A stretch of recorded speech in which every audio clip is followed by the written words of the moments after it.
declare open this public hearing of the Senate Select Committee on the National Broadband Network, and I welcome everybody here today. And I'm not paired, so I'm going to hand this statement to Senator Conroy to continue so the hearing can proceed. I declare open this public hearing of the Senate Select Committee on the National Broadband Network. I welcome you all here today. This is a public hearing and a Hansard transcript of the proceedings is being made. Today's proceedings are also being broadcast live via the Australian Parliament House website. Before the committee starts taking evidence, I remind all witnesses that in giving evidence to the committee, they are protected by parliamentary privilege. It is unlawful for anyone to threaten or disadvantage a witness on account of evidence given to a committee, and such action may be treated by the Senate as a contempt. It is also a contempt to give false or misleading evidence to a committee. A witness called to answer a question for the first time should state their full name and the capacity in which they appear, and witnesses should speak clearly into the microphones to assist Hansard to record proceedings. The committee prefers all evidence to be given in public, but under the Senate's resolutions, witnesses have the right to request to be heard in private session. It is important that witnesses give the committee notice if they intend to give evidence in camera. If a witness objects to answering a question, the witness should state the ground upon which the objection is taken, and the committee will determine whether it will insist on an answer having regard to the ground which is claimed. If the committee determines to insist on an answer, a witness may request that the answer be given in camera. Such a request may, of course, also be made at any other time. I remind the witnesses that the Senate has resolved that an officer of a department of the Commonwealth or of a state shall not be asked to give opinions on matters of policy and shall be given reasonable opportunity to refer questions asked of the officer to superior officers or to a minister. This resolution prohibits only questions asking for opinions on matters of policy and does not preclude questions asking for explanations of policies or factual questions about when and how policies were adopted. And with that, I'll ask if anyone has an opening statement. And if there is, if we can have copies. I do have an opening statement, and there is copies, I believe, that we can table, yes. So, first of all, good evening, and thank you to the chair for the invitation to provide an opening statement. And before I begin, I would like to take this opportunity to pass on our best wishes to Senator Lundy, who I understand has decided not to contest the next election as a senator for the ACT. We have witnessed your passion for the NBN. Particularly in the ACT and specifically the Gungahlin region, which you have fought long and hard for. Whatever may hold for you next, we would all like to thank you for your service and wish you the best. Thank you, Mr. Moran. And while I am on the subject of gratitude, I would like to thank the committee for its understanding and flexibility around the company witnesses being called to provide evidence to the committee. As I hope you will agree, we do our best to provide a high-level representation from the senior executive team. We do recognize the role of this committee as the parliamentary oversight of this major project, but there are times when we must ask the committee for its understanding for certain absences. And as you know, there's a lot to do at NBN, and this may render our people unavailable for every hearing, but please be assured we will always have suitable representatives present before you. We have a number of the senior team with me here this evening, including Mr. Simon, our Chief Commercial Officer, Chief Customer Officer, Mr. Adcock, our Chief Operating Officer, and two who are for the first time attending this committee. Mr. Steiger, who heads up our HFC operations, and Ms. Keisler, who heads up public relations. Both Mr. Steiger and Ms. Keisler are only available until 5:30 p.m. I believe we have also arranged for our CFO, Mr. Rue, who attended the Estimates Committee on my behalf a few weeks ago but could not attend this evening, to participate in a video hookup with the committee later this week. I'm also planning to be available for this session. Looking back on the last 12 months, the company executives have attended 9 hearings of this committee involving the executive team collectively spending about 190 hours in the witness box. Excluding the 3 estimate hearings we also attended. And I'm sure you will agree that even when compared to the company's appearance before the JCNBN in previous years, This is a significant contribution to the accountability we understand we are subject to. Of course, it is our intention to continue to provide the committee with the information you seek, and as I have stated before, we could better serve you by receiving your questions or topics of interest in advance of the meeting. I would now like to quickly update you on the key developments and interests of the project.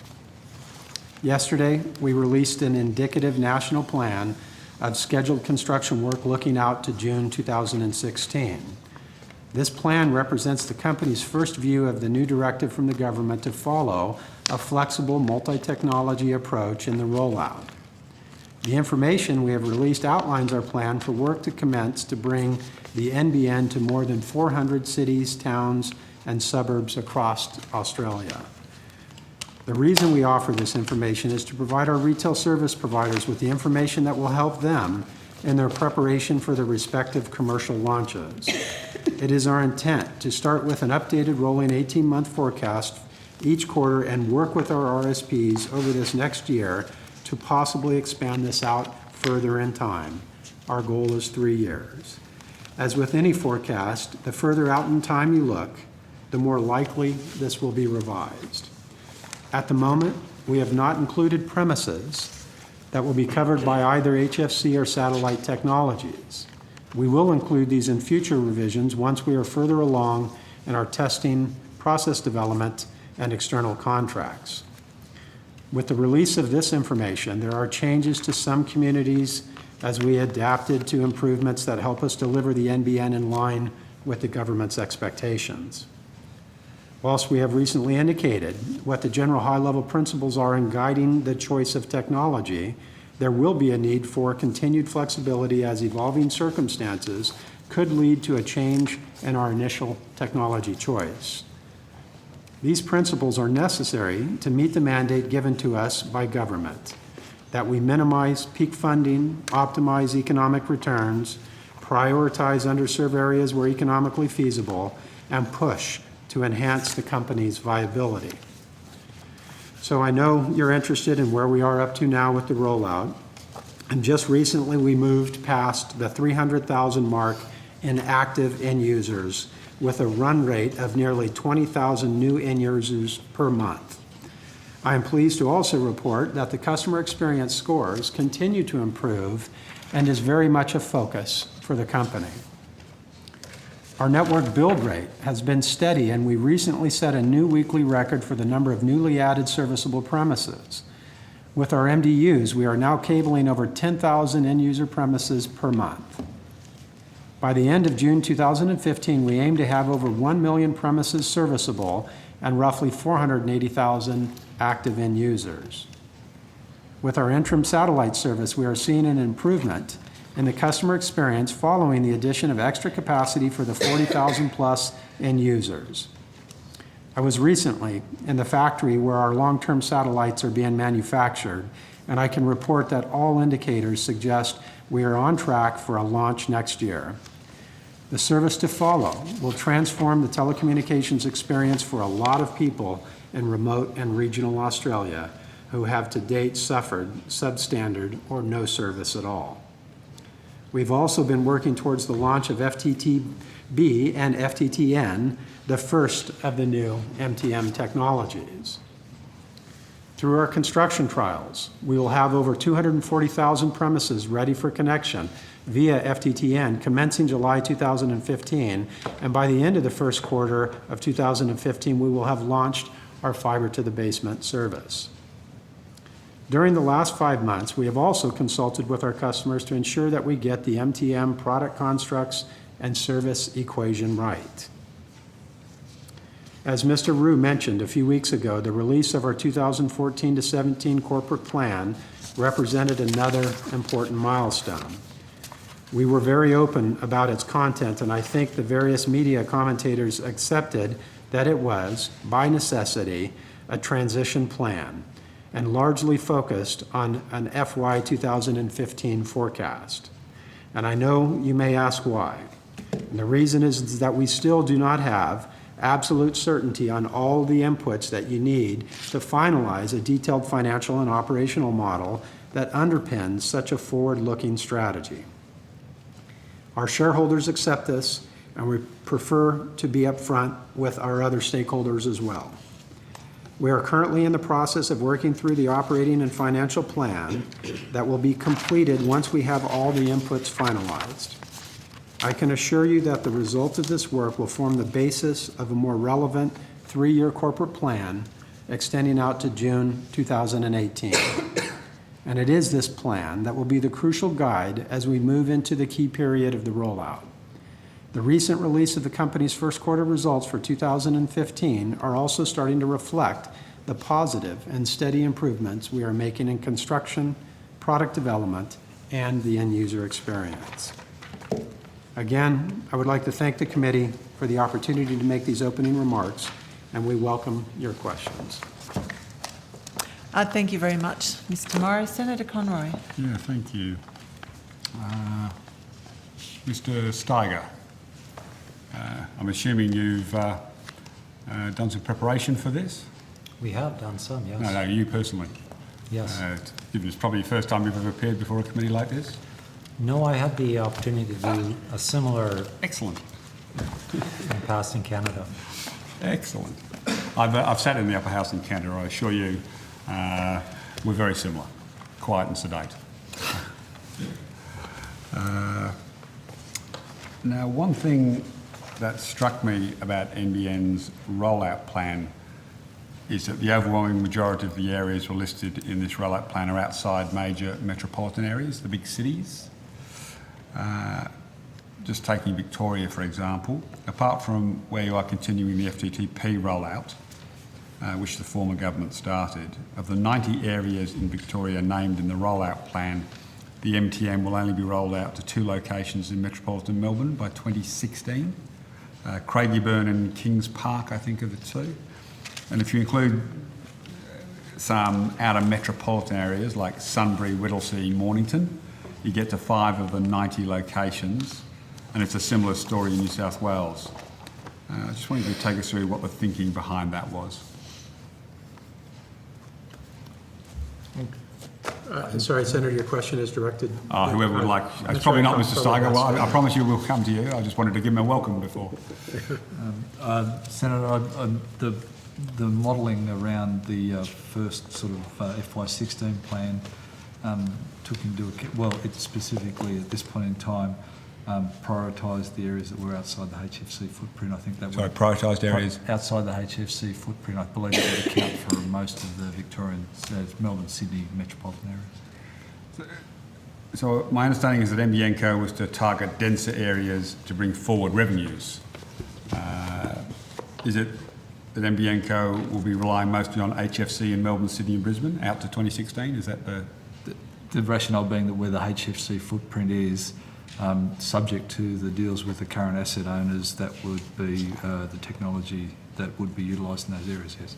Now, can I just confirm again, you'll be closing the copper network down in the HFC areas, or you won't be? There are elements within the deal with Telstra that we're working through that we would not be able to answer for that right now, Senator, until we have this thing completely finalised. I assume you're not going to be running 2 networks into the same house, that's all? I think that's fair to assume. The strategic review states that by December 2016, NBN Co will have passed 5.3 million premises, about 47% of the fixed line footprint and the entire fixed wireless and satellite footprint. And in his blog last week, though, the Minister said that NBN rollout will reach 1 in 3 Australians by June 2016. So that's a third, according to the Minister's website, but your strategic plan said 47%. Now, is that difference the HFC?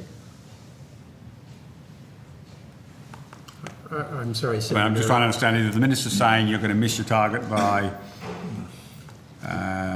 14%, or the HFC makes up that difference. That's what I'm just trying to understand. I don't think we're up to miss any targets at this point of what, through the statement of expectations, through the strategic review, or through so the 5.3 million premises, which is what the strategic review says, is what you'll pass by June 2016. Oh, so you're just talking in general about homes passed, Senator, is that correct? The strategic review states NBN will have passed 5.3 million premises. So that's about 47% of the fixed line footprint. And the entire fixed wireless and satellite footprint. All right. So that must include all technology, Senator. Yeah. And so that, as I mentioned in my opening statement, we do not include satellite nor HFC in those forecasts. Okay. So I'm assuming the difference between what the minister's saying and what the strategic review says is the HFC. I would need to double check on what the minister is saying before I would validate anything there, Senator. Well, I'm quoting directly from his website. Would you like to call it up? Mr. Simons has got a iPad there while you're answering. It says NBN rollout will reach 1 in 3 Australians by June 2016. That's 1/3, 1 in 3. There's no argument about 1 in 3. Senator, if I can explain what that is. So that equally was in our press release information. What that is saying, by June of 2016, that 1 in 3 homes across the country will have either completed the build to their home or began construction on their home or business. Or began construction. That's correct. So if you take, for example, the 1.9 million homes and businesses that we said we will now begin construction on between now and 2016. But beginning construction is not passing. No, correct. This is why passing, Senator, is not the language that we have used. And again, I would ask you to refer to the senator directly if you're referring to the minister, or excuse me, to the Malcolm Turnbull directly. The minister, yeah. Yeah, thank you. No, I'm just quoting from the minister's website. All right. But I'm just trying to get to the bottom of the gap in these numbers. And it could be, I'm assuming it's a straightforward explanation, but I'm just seeking confirmation. So I'll just, again, I'm reading now from your strategic review. And it says, the strategic review states that by December 2016, NBN Co will have passed, not have under construction, passed 5.3 million premises, about 47% of the fixed line footprint and the entire fixed wireless and satellite footprint. So I'm just trying to understand the difference between what your strategic review says and what the minister says you're actually going to pass. Okay. So And I'm asking, is it the HFC that's the difference? You haven't included them in your... No, well, so first of all, if I can give you comparisons and speak to the strategic review, I cannot give you comparisons nor speak to the minister's comments relative to Malcolm Turnbull's website. What I would clarify for you, Senator, is that the June 2016, with the announcement that we made versus the December, obviously there's going to be a lot more homes that will be in construction. Equally so, there will be HFC and satellite services within that period of time. And right now, we have not said the strategic review is any different with the direction that we're going forward on. As you can imagine, we are undergoing a even more deeper financial and operating plan that we will produce for the government in the timeframes for next year. And that's where I think you'll be able to see a more direct comparison to what the review is versus our long-term plan. Thank you for that. But, I mean, there is also a timing difference. So I'm just trying to align the statements. The strategic review is a December 2016. The minister's talking June 2016. So there's a 6-month difference there as well. So, Indeed, that's what I'm putting out. but I'm just trying to understand if the plan is that you're picking up 14% rollout in that 6 months, or if that's because a satellite comes on board, or it's all HFC. So I'm just trying to understand the difference between the strategic plan's forecast and the minister's current claim. It's all three. It's all three. Satellite, HFC, and the 6-month difference. Okay, cool. Thanks. Now, the strategic review indicates that NBN Co is aiming to use HFC for about 3.27 million premises. Is that still the assumption? I'm sorry, ask the question again? The strategic review says your HFC footprint will be 3.27 million premises. Is that still the assumption? That was the initial assumption, but with the planning that we're currently doing, that we could see more of those HFCs than before.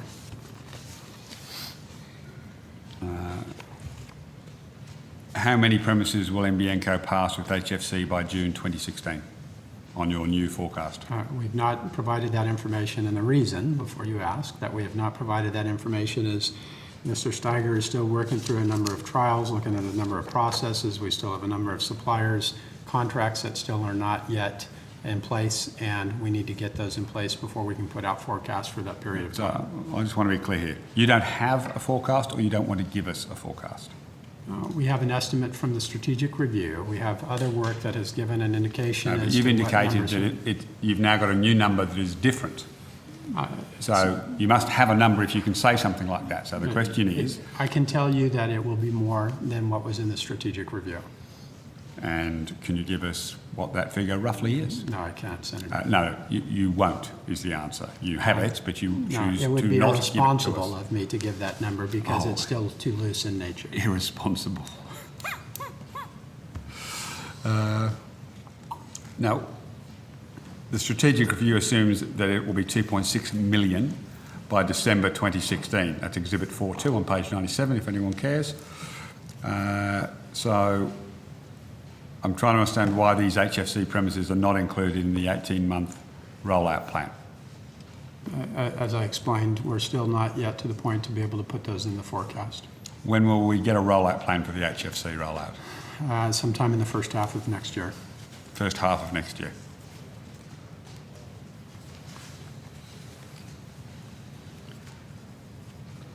Okay. Now, Mr. Steiger, can you please explain for the committee what a cable modem termination system, CMTS is probably how you'll refer to it, is? Certainly. The cable modem termination system is very well named. It does exactly what it says. There is a data path set up between the head end or the hub site and the home, and that one end of that data path Now, is you might want to just help us with head, like give us the architecture, that might help the committee. the language that most people would be familiar with that weren't haven't been working in the cable industry would recognize CO and exchange as common terms. So that's where the access network, the fiber network, terminates and runs out to the home and eventually connects to the home through coax. There's a data path established between the home and the exchange or the CO, and one end of that data path is in what the cable industry commonly calls the hub or the head end, and that termination device is called the cable modem termination system. It's the equivalent of a router and an IP network with special interfaces, RF interfaces, so that it can interface to an HFC network. Okay, so for the non-geeks among us, which is most of the committee, we have a piece of fibre running to a big box. Is that fibre coming off the transit network, or where is it coming from? So it's working backwards, starting with the transit network that NBN's almost finished. I'm assuming that runs into the boxes, or are you going to be using someone else's fibre into those boxes that you purchase? Very simplified, there would be a connection from the NBN transit network or the backbone directly into a CMTS through a series of Ethernet switches and aggregation devices. From the CMTS, you're generally feeding an RF signal over an analog laser out to what's commonly referred to as a fiber node. And that fiber node is then connected into the coaxial cable plant, which is ultimately connected into the homes in that area. Okay, so the CMTS is the big box. It's the big box. Thank you. We're on a roll now. I live in Williamstown in Melbourne, which I'm sure the other colleagues have. We have the disadvantage of having no cable in Williamstown. We were unlucky, so our cable TV is provided by satellite. Sounds like an oxymoron, cable TV provided by satellite. So, how many of these are currently deployed across the existing HFC networks? How many of your big boxes, your hubs, your CMTSs? We are just in the phase of selecting a vendor. Once we complete those deals, which should be in the next month or two, we'll start to begin the design and the eventual deployment of the CMTS. So at this point, we have none in the NBN network. Okay, would you Sorry, you probably jumped ahead of me one. Currently deployed across the existing HFC network. That would be information that we don't have access to because it would be a part of both the Telstra and the Optus networks. Okay. But would you be using their CMTSs, or you're buying an entire new set? We will be buying a new set of CMTSs that will comply with the requirements of creating an Ethernet broadband service, a Layer 2 service. So the existing CMTSs, they're still CMTSs? They are, and They don't have the capacity to deliver what you need? without actually having specific information about Telstra and Optus's CTMSs, I can't answer that question directly. Some may not. Okay. With the risk of you making our ears bleed, what is the difference between a CMTS that doesn't have that capacity in the new boxes versus the old boxes? What is it that they are missing? And I said we'll get the cotton wool ready for our ears in a moment. The many generations of CMTSs have been deployed over the years. And So how old are these networks? the oldest networks, Now, how old are the Telstra and Optus networks? they would be mostly have been constructed in the 90s. Okay. And Optus are famous for having not upgraded in any way, shape or form their network for a long time. That would be I can't say your experience, though you've probably gritted your teeth as you've gone through the briefing. We don't actually have detailed information about the Optus networks at this point, but I can say that they are running high-speed data on their networks. They have a broadcast television service, so that gives us some comfort. They're maintained at least to a degree. Yeah, no, they tried to sell it to me a long time ago, but they assured me they couldn't go faster than 70 megs in their current configuration as a shared service, not each. So I'm familiar that the Optus network has been underinvested in for a long period of time. So I'd be guessing that you probably would have to replace all of the Optus network's CMTSs. So it doesn't surprise me you've gone out to tender, given the age and underinvestment in Optus. I have no real information on Telstra, but it was built a long time ago, as you said, back in the 90s. But you've indicated you're purchasing. How many are you purchasing? How many CMTSs are you purchasing? For the ultimate rollout, we've done some projections and expect to purchase on the order of 200 CMTSs. 200, great. Okay. How much do they cost roughly each, without binding you to a price that you'll pay? What's a going market price for a CMTS? If I was to go online and look it up, save the Whirlpool crowd, who I'm sure are going to love you. Save them the time of Googling it to me in the next 30 seconds. See if you can beat them. There's a wide range of pricing that you run in. At this point, the pricing arrangements that we have with the companies that have tendered proposals is confidential, so I can't share their actual information. No, I appreciate that, absolutely.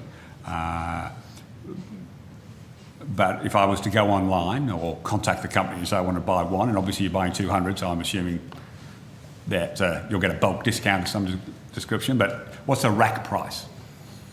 List prices which you would obtain from a company like Cisco that are published on their websites would be in the neighborhood of $700,000 to $800,000 per CMTS.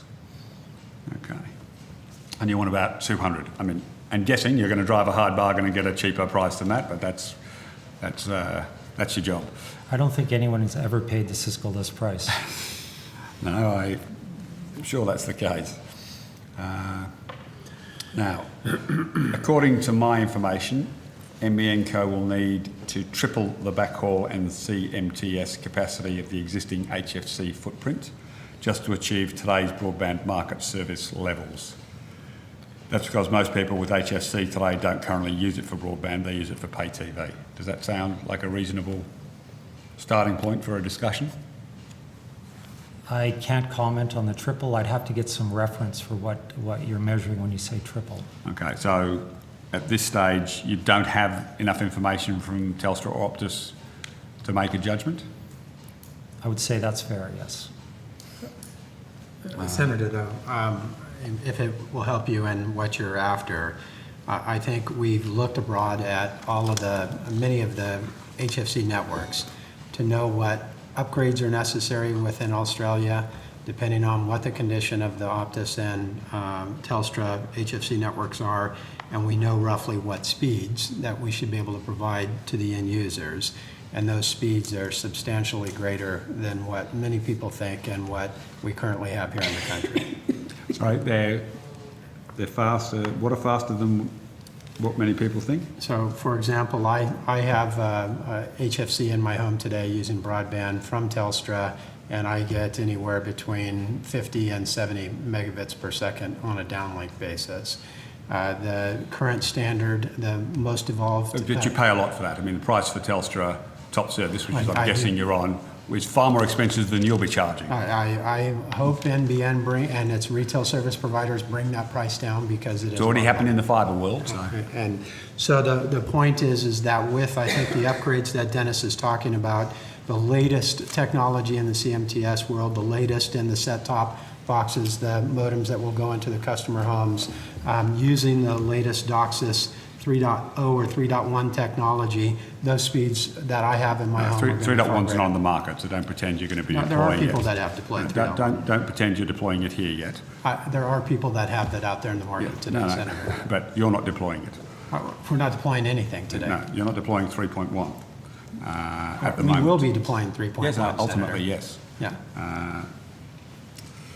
Now, could you take, Mr. Starr, could you please take the committee through what is required, assuming you get ownership of the HFC networks, to upgrade them to the standard NBN Co is seeking?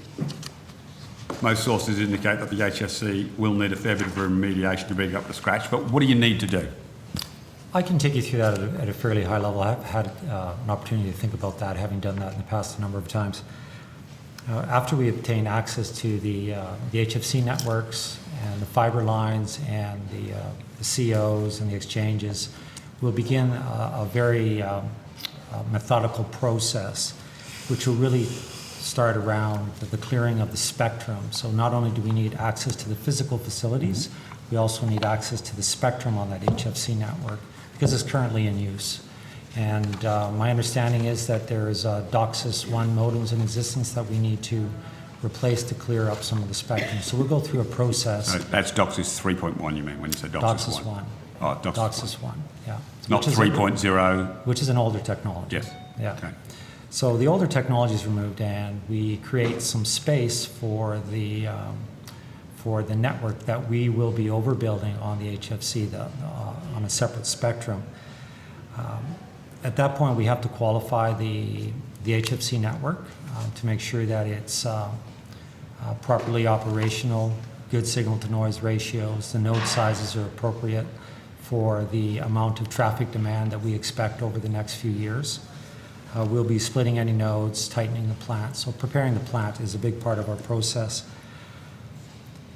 We also will be defining the architecture that we are going to be deploying. As you're aware, we are going to be acquiring two networks, which cover some of the same areas. So we have to develop an architecture that supports that dual network operation, which we've given quite a bit of thought to and we have some ideas around. We then will be deploying the CMTSs, intertying the CMTSs with the HFC network and the NBN transit network. We also have to go through a rigorous process around product definition and onboarding our RSPs, which will take some time, and providing the operational support through an OSS and operational capabilities in the network operations centers to support an HFC network, which is new to NBN. After that, we go through a series of trials, starting with technology demonstration, followed by a construction trial, so that gives us good insight to the infrastructure that's in place and the procedures and processes that NBN is going to need to roll out its network over the HFC that is in place. And finally, a customer trial with an RSP prior to a more significant launch.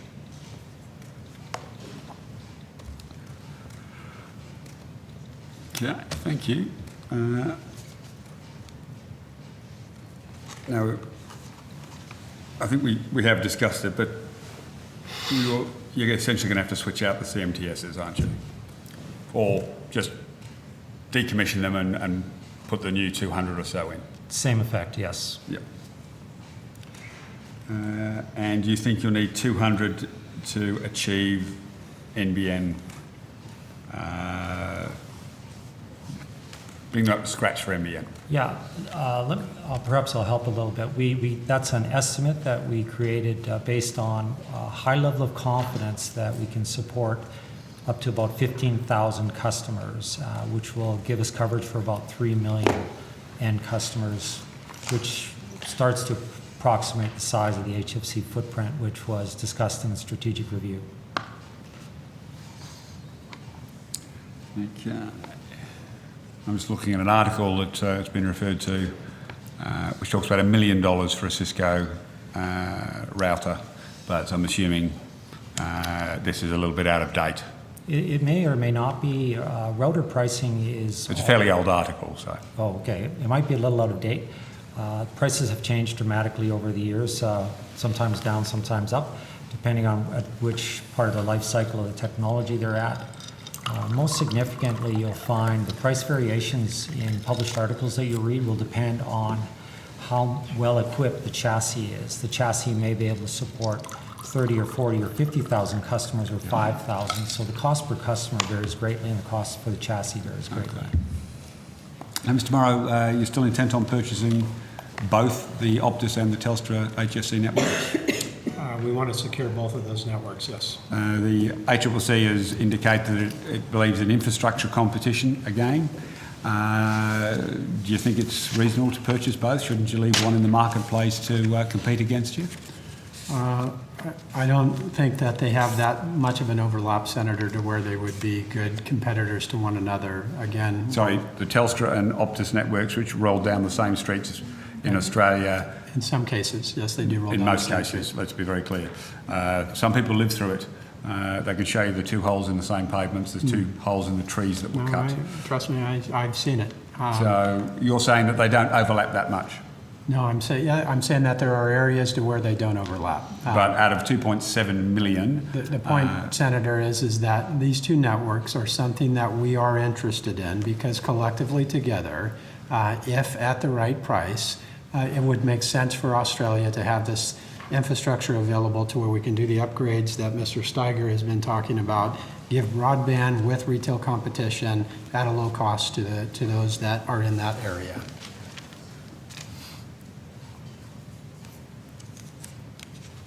What was your previous position, Mr. Steiger? My previous role was with a company called Shaw Communications, which is one of the occasionally largest media and communications companies in Canada. It serviced customers through satellite, direct-to-home satellite, cable networks, and also in one of the largest media properties in Canada as well for broadcast television. Okay, and what types of networks? I mean, you mentioned that was it all HFC? Was it the copper? Was it fibre to the node? Fibre to the home? It was primarily HFC, although in recent years we had started building greenfields with fibre to the premise. So we developed a significant amount of experience around that. Our satellite product was strictly a one-way entertainment product. Yep. In Vancouver and Calgary, what did you deploy? In terms of networks, those areas would have been covered by HFC. And in recent years, you mentioned greenfields. Did you deploy HFC in the greenfields? We started to begin to deploy in the greenfield 2012.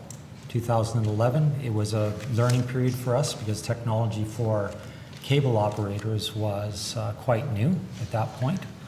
So we went through a 2-year learning cycle, understanding the economics of fibre to the premise and how to operate it. So you deployed a gigabit fibre to the premise network in the new housing estates? We deployed a fiber network for the purposes of Shaw Communications, which had television services, telephone services, internet services on that fiber network. So it was what we referred to as a triple play. Sure. But you didn't deploy an HFC network into the greenfields. You chose fibre to the premises. I believe. Given you said you were predominantly an HFC company, I'm just surprised. Why didn't you expand your HFC network? We were predominantly an HFC company. Approximately 5 years ago, the economics for building fiber to the premise for a cable operator, multiple service operators as those companies are called, multiple system operator, really swung towards the point where fiber to the home started becoming economic. When I left the company, there was still a 10 to 20% premium for building fiber to the premise over HFC, and it was a bit of a struggle to convince the company that we should continue to do that because there was initial capital costs associated with it that was more than an HFC. Was there a competitor involved? Our competitor were the incumbent telcos primarily, who relied on a combination of copper and some fiber networks. Just I'm looking at an article here called A City with 2 gigabit internet ISPs and neither one is Google Fibre. So I get the impression from that article that the rival company was also deploying fibre to the premise. In greenfield builds, I certainly would have expected that.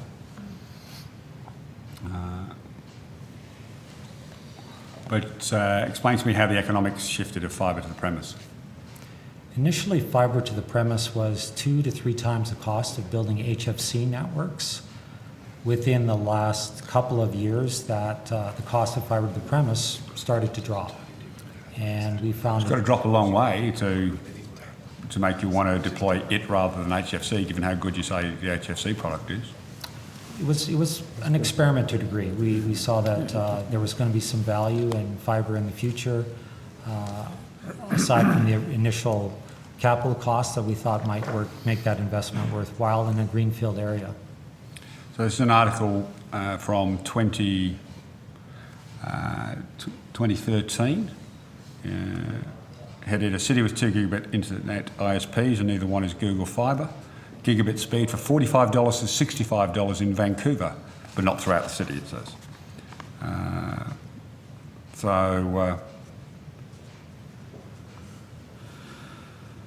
I'm just trying to understand if it was, albeit coming down, 2 to 3 times more expensive, why didn't you just roll out HFC into these areas? Well, actually, the last thing I heard is they'd gone back to rolling out HFC just In all greenfield areas. In greenfield areas? Yeah, because of the capital savings associated with that. Okay. I'm sure Walpole will find more articles to chat about.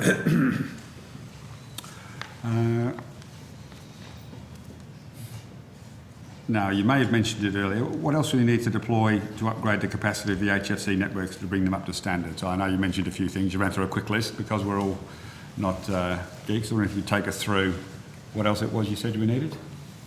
Aside from what I did mention, the only thing that I could think of is we need to develop some processes for cable modem certification so that the RSPs can choose cable modem that works for their business model.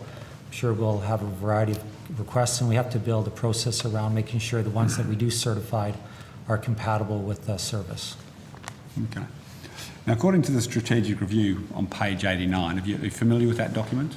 I am, but I don't remember page 89. No, it's okay. That's why I cited the page for you. When you overlap both HFC networks, and this is where we come to Mr. Morrow's point earlier, about 2.5 million houses have lead-ins from the total assumed HFC footprint of 3.4 million premises.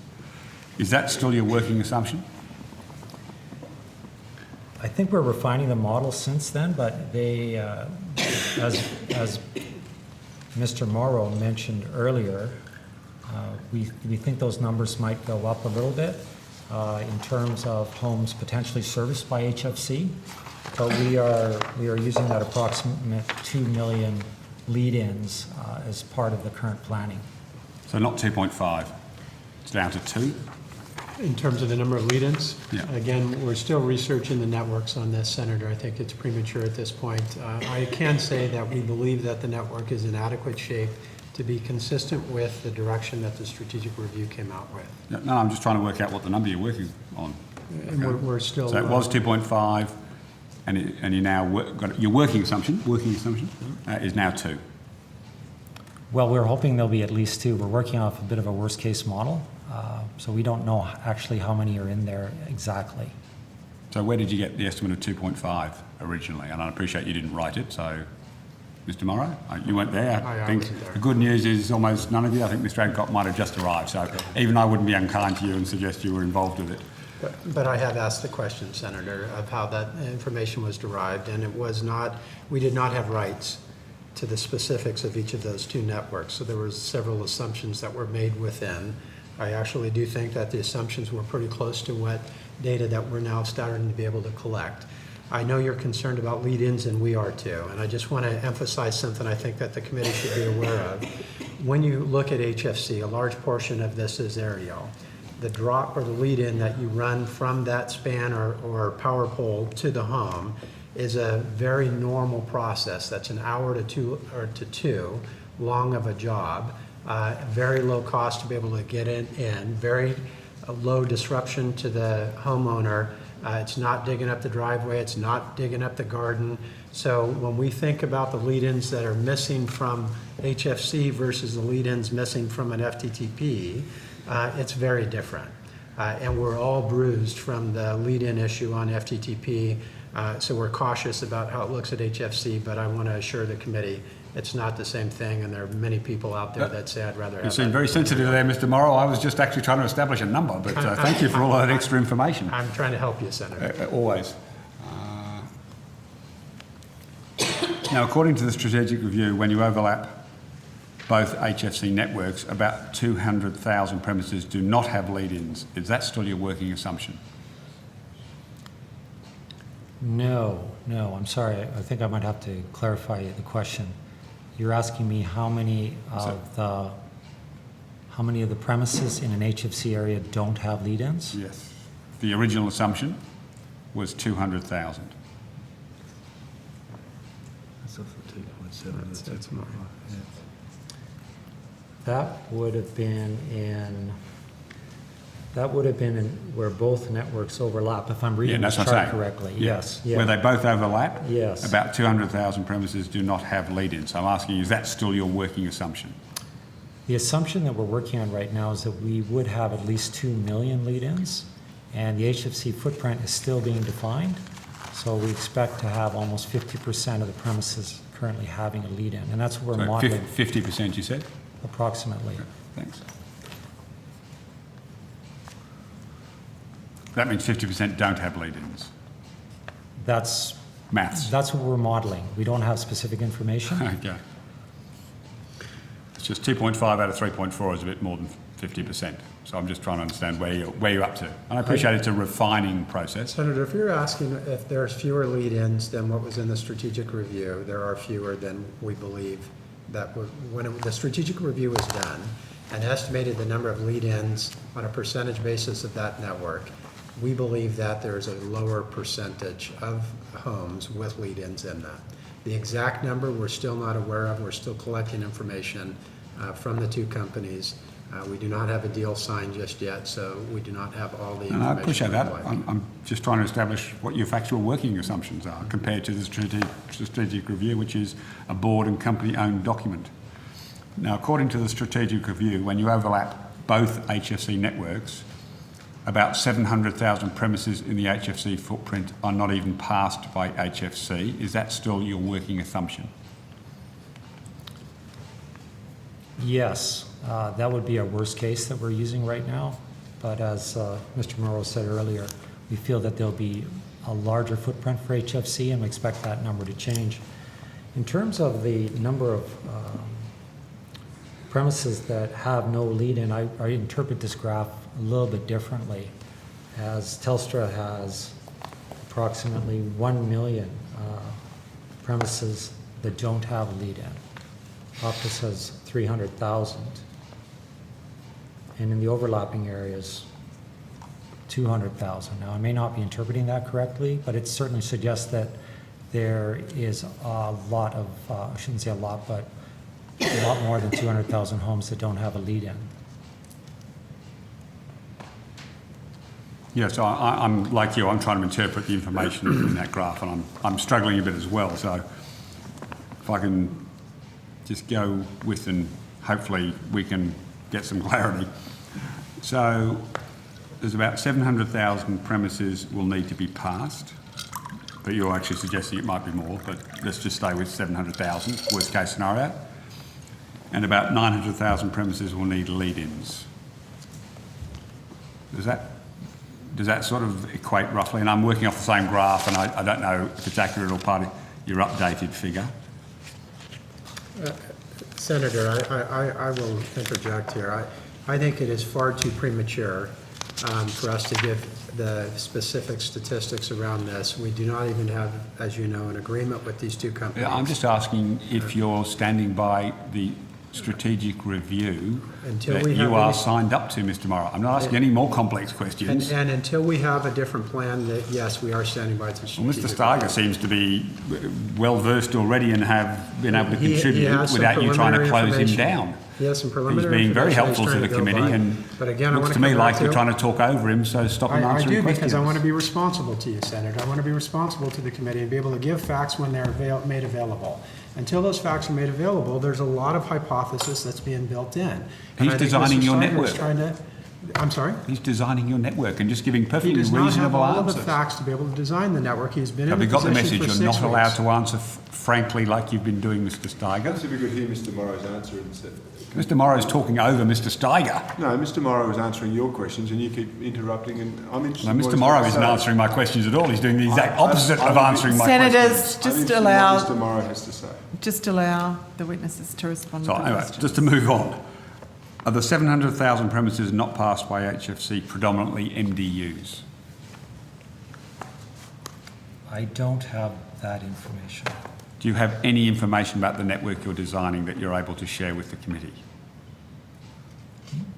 I appreciate you've been warned off by the boss, but it's generally understood that the majority of the homes in areas, it's because both Optus and Telstra have basically refused to connect MDUs.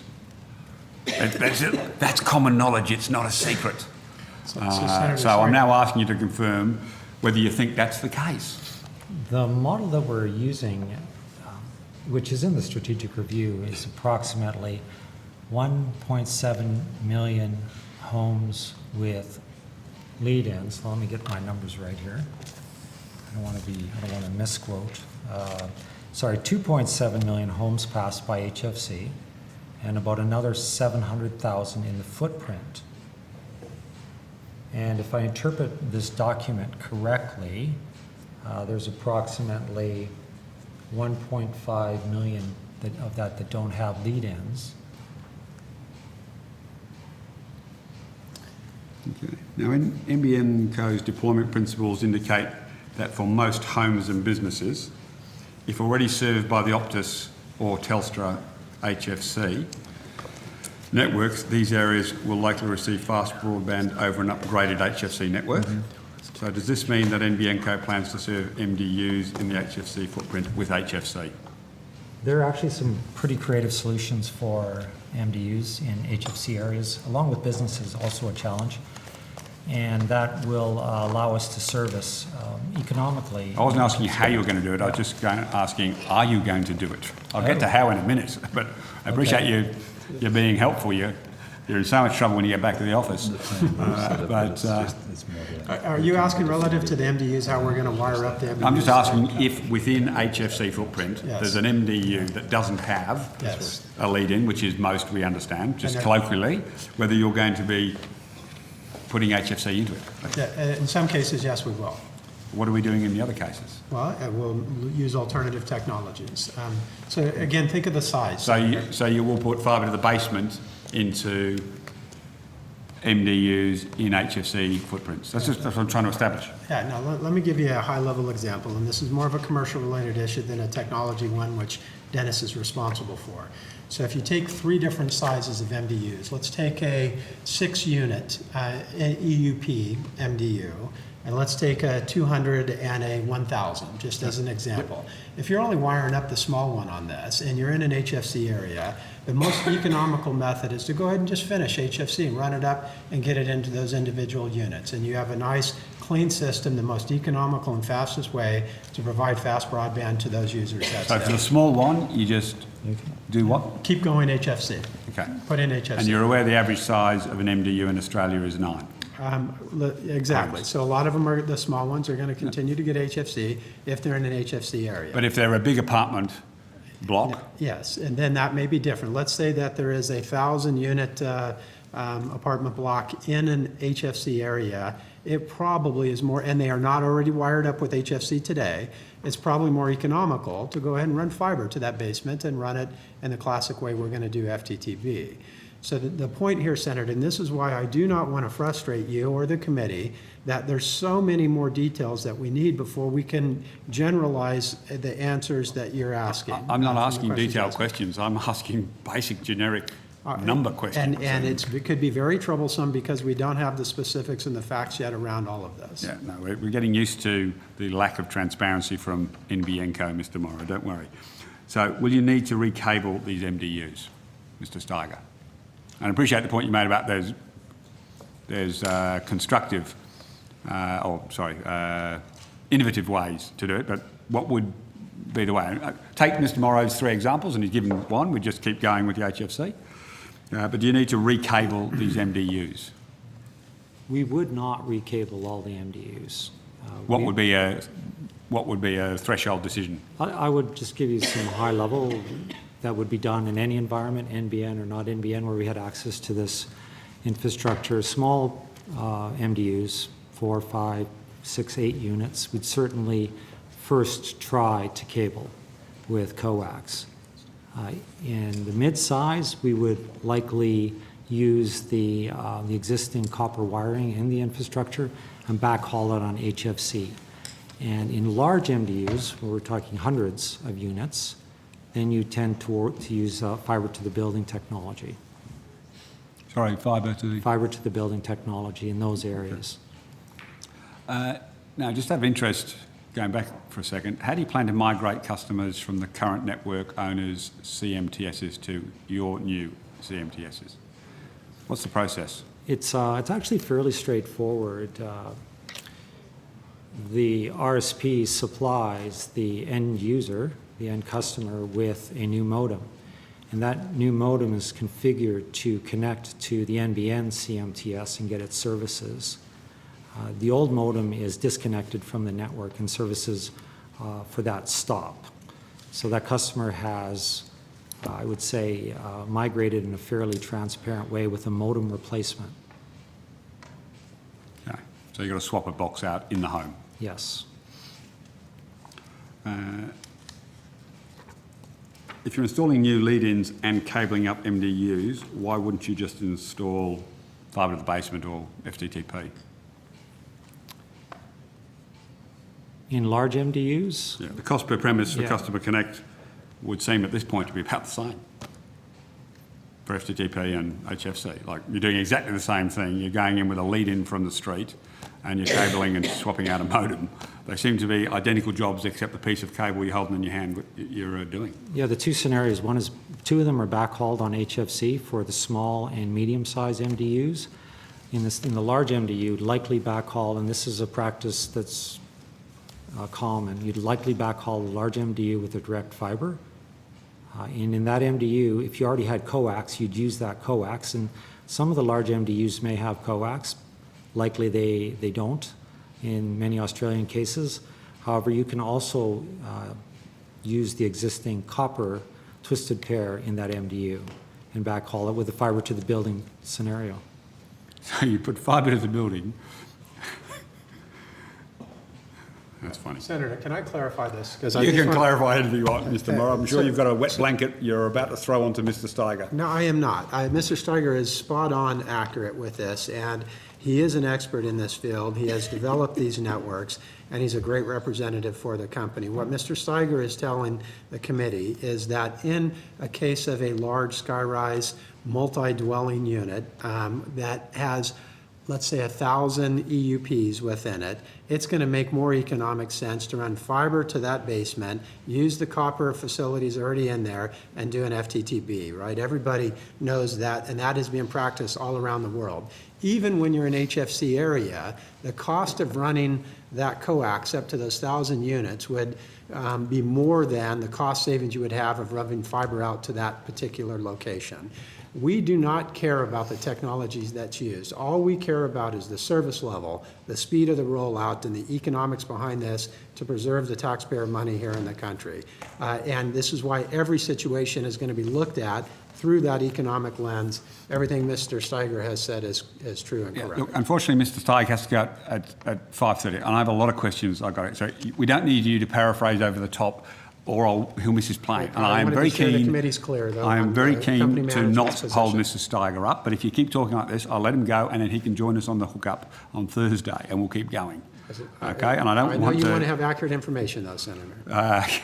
Are you suggesting Mr. Steiger's not giving us accurate information? Because it sounds pretty accurate to me. I'm clarifying to be sure that you understand. No, you're doing anything but clarifying, Mr. Morrow. Everyone can see what you're doing. Well, thank you, Mr. Morrow, for clarification. Thank you, Senator. So, where was I? Is NBN planning on offering voice services over the HFC, VoIP? Currently in the plan, yes. Currently in the plan? Does that mean it's not going to be in the plan? It's in the plan. Why did you feel the need to say currently? Is a suggestion you wouldn't? No, it's in the No, plan. we're in politics, you see. Yeah. Words are important. My apologies. That's okay. Is there any reason why you wouldn't carry the VoIP, why you'd keep using the copper?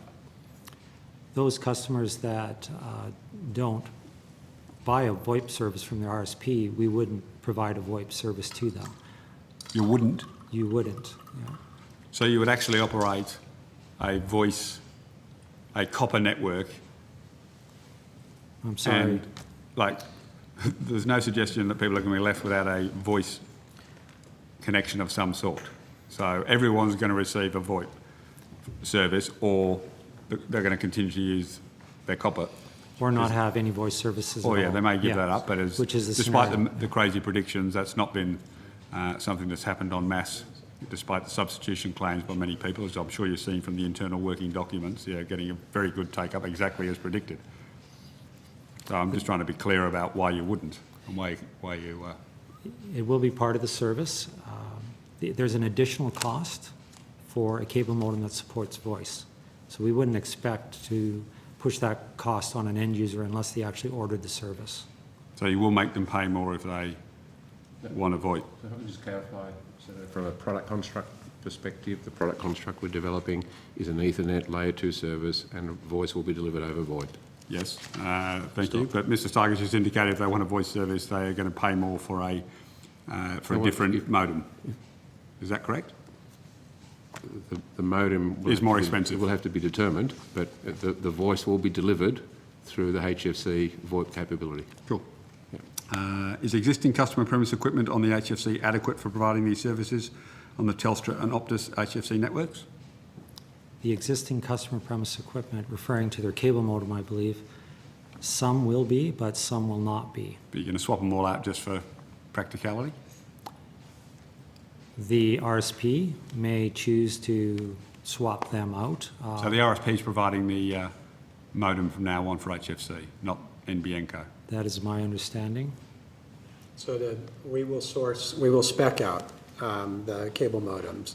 Similarly, in the FTTN environment, and the RSP will be responsible for the procurement, deployment, and the setup of So they'll be those. charging for the modem in the home, presumably. There won't be any different fee component to the end user that's compared to today. unless the RSP So that- chooses to have some commercial So arrangement we for we such. don't install an NTD in HF. We will That's not what I'm install. thinking. This is the first conversation we've had about HFC, so I'm just... So whether it be FTTN or HFC, NBN Co will not be installing an NTD. The gateway, the router and everything will be provided by the RSP. Whether they charge that, whether it's part of the service that they want to deliver and But bundle NBN and- currently install NTDs for free, Correct, but we do not have a need to install NTDs in a... by FTTN. definition. Yes. But now it'll be charged by the RSP in this new model. There is no NTD. Or the swap out, The set-top box of the set-top box. I think where we're going is that the RSP provides the gateway even in an FTTP world, and it's their choice. We'll be revisiting this. Okay. Now, Optus are definitely, Mr Morrow, Optus are definitely above ground for their HFC network. Telstra, I understand, are mainly, Mr Steiger, underground. Is that correct? Is that your... Anecdotally, Understanding? I've heard they're predominantly underground in their plant, but I don't have any statistics about it. Yeah, no, it's just, my understanding is anecdotally that's the same. It was just wanting to make sure there's a clear delineation between the Telstra HFC network that's rolled out and the Optus one, which everyone accepts is predominantly overhead. But Telstra, anecdotally, you've developed amnesia on all the information you've got, but I'm sure Mr Morrow will be happy about that. So, at the last estimate hearing, Mr Adcock said that some of the customer premise equipment that is deployed under the network elements that have been upgraded will also be usable and not need to be replaced. Is this correct, or will NBN Co or the end user need to upgrade their modems and or gateways to support voice? And that was part of the conversation we've just been having. So hopefully I've condensed the question down simply, Mr Steiger. In some cases, we'll need to replace equipment. I would have to work through individual use cases to understand where we would and where we wouldn't.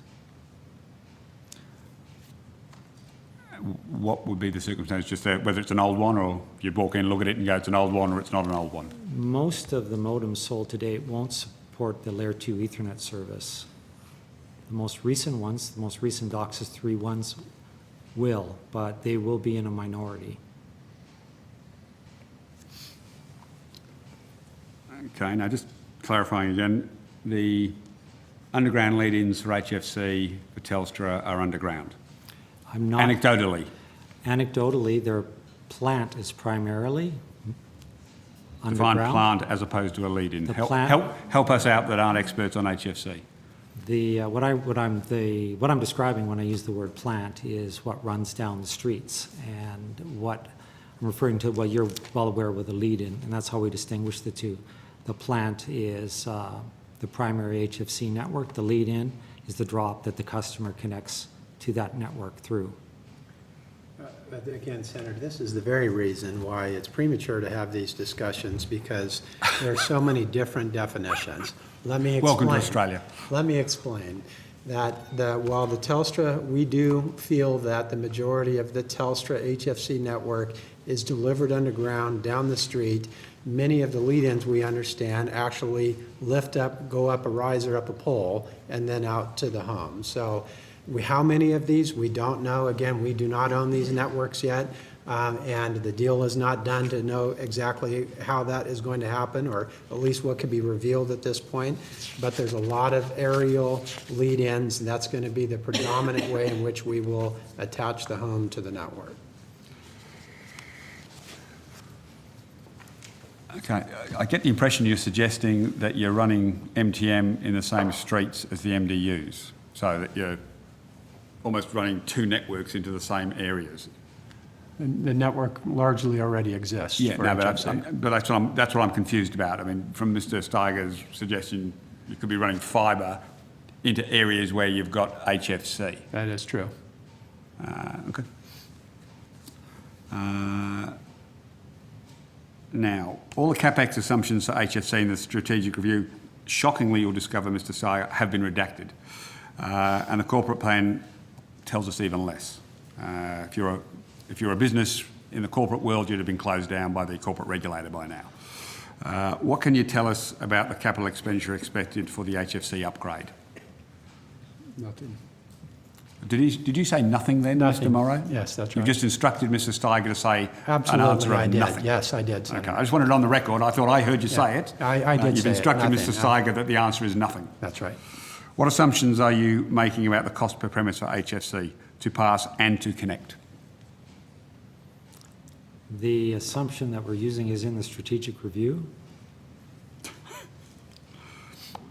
And we've indicated there's no information in the strategic review that we can access. So you've pointed me to a blank document. I can't provide anything further. So you're following up your instruction to say nothing. He gave you the answer. No, he didn't. He did. So It's in the after nearly strategic 12 review. months after the strategic review, there is still no reliable cost base for forecasting the cost of the HFC upgrade and infill, and hence the MDM, That work is still underway. after 12 months. Yes. Senator, as you would appreciate, the deals with Telstra and Optus have yet to be I've asked concluded about and signed CapEx. off. I'm asking about the cost of the bill. Until we can actually see what the actual network is, we don't know exactly how much CapEx that we need to put into the plan. And therefore, we're using the rough guidelines that was provided within the strategic review, and that was Thank Mr. you. Steiger's point. Thank you, Chief. What are the capabilities of DOCSIS 3.0, Mr Steiger? You must be very familiar with it. What sort of speeds can it support, or more accurately, what sort of speed is NBN Co aiming to support, given you're proposing to petition and separate HFC spectrum for pay TV services? At this time, we are intending to align with the other speeds offered on fibre to the node and on fibre to the premise. Yeah, no, that's why I'm hurrying. So the petitioning of the pay TV spectrum, and I mean Telstra will be making it very clear to you in your discussions, they've made it very clear to me over the years, that you're not allowed to touch it, they won't let you move it, but moving it means you need new boxes. That's what Milo tells me, and he's a bit of an expert on it. An article in the Business Spectator on the 17th of October 2014 indicated that NBN Co should have the cable modem termination system kits tender sorted in the next couple of weeks. That was in October, with either Cisco Systems or Aris Systems set to get the nod. Where are we up to? We're in the final phases now. What's the value of the contract? No contract signed yet. Not signed yet? You won't tell us anyway, but No, we probably wouldn't. yeah, no, you probably will, but we'll get to that later. No point pressing you until you've actually signed it. Now, is HFC equipment, that's the CMTSs, manufactured to a certain standard, e.g. DOCSIS 3? Yes, they are. Joshua, now, you're probably able to help me, E-U-M? Is that Is that how you pronounce his name? He's from Aris. He gave an interesting presentation to Comms Day in October. I'm sure you're familiar with it. He spoke about a new DOCSIS standard in the pipeline 3.1. Could you please set out the capabilities of the standard?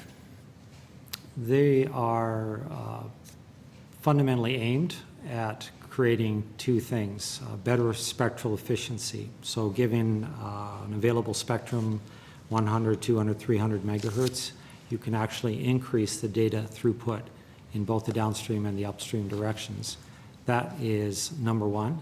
Number two, you will be able to bond more channels together to create larger customer services beyond a gigabit per second.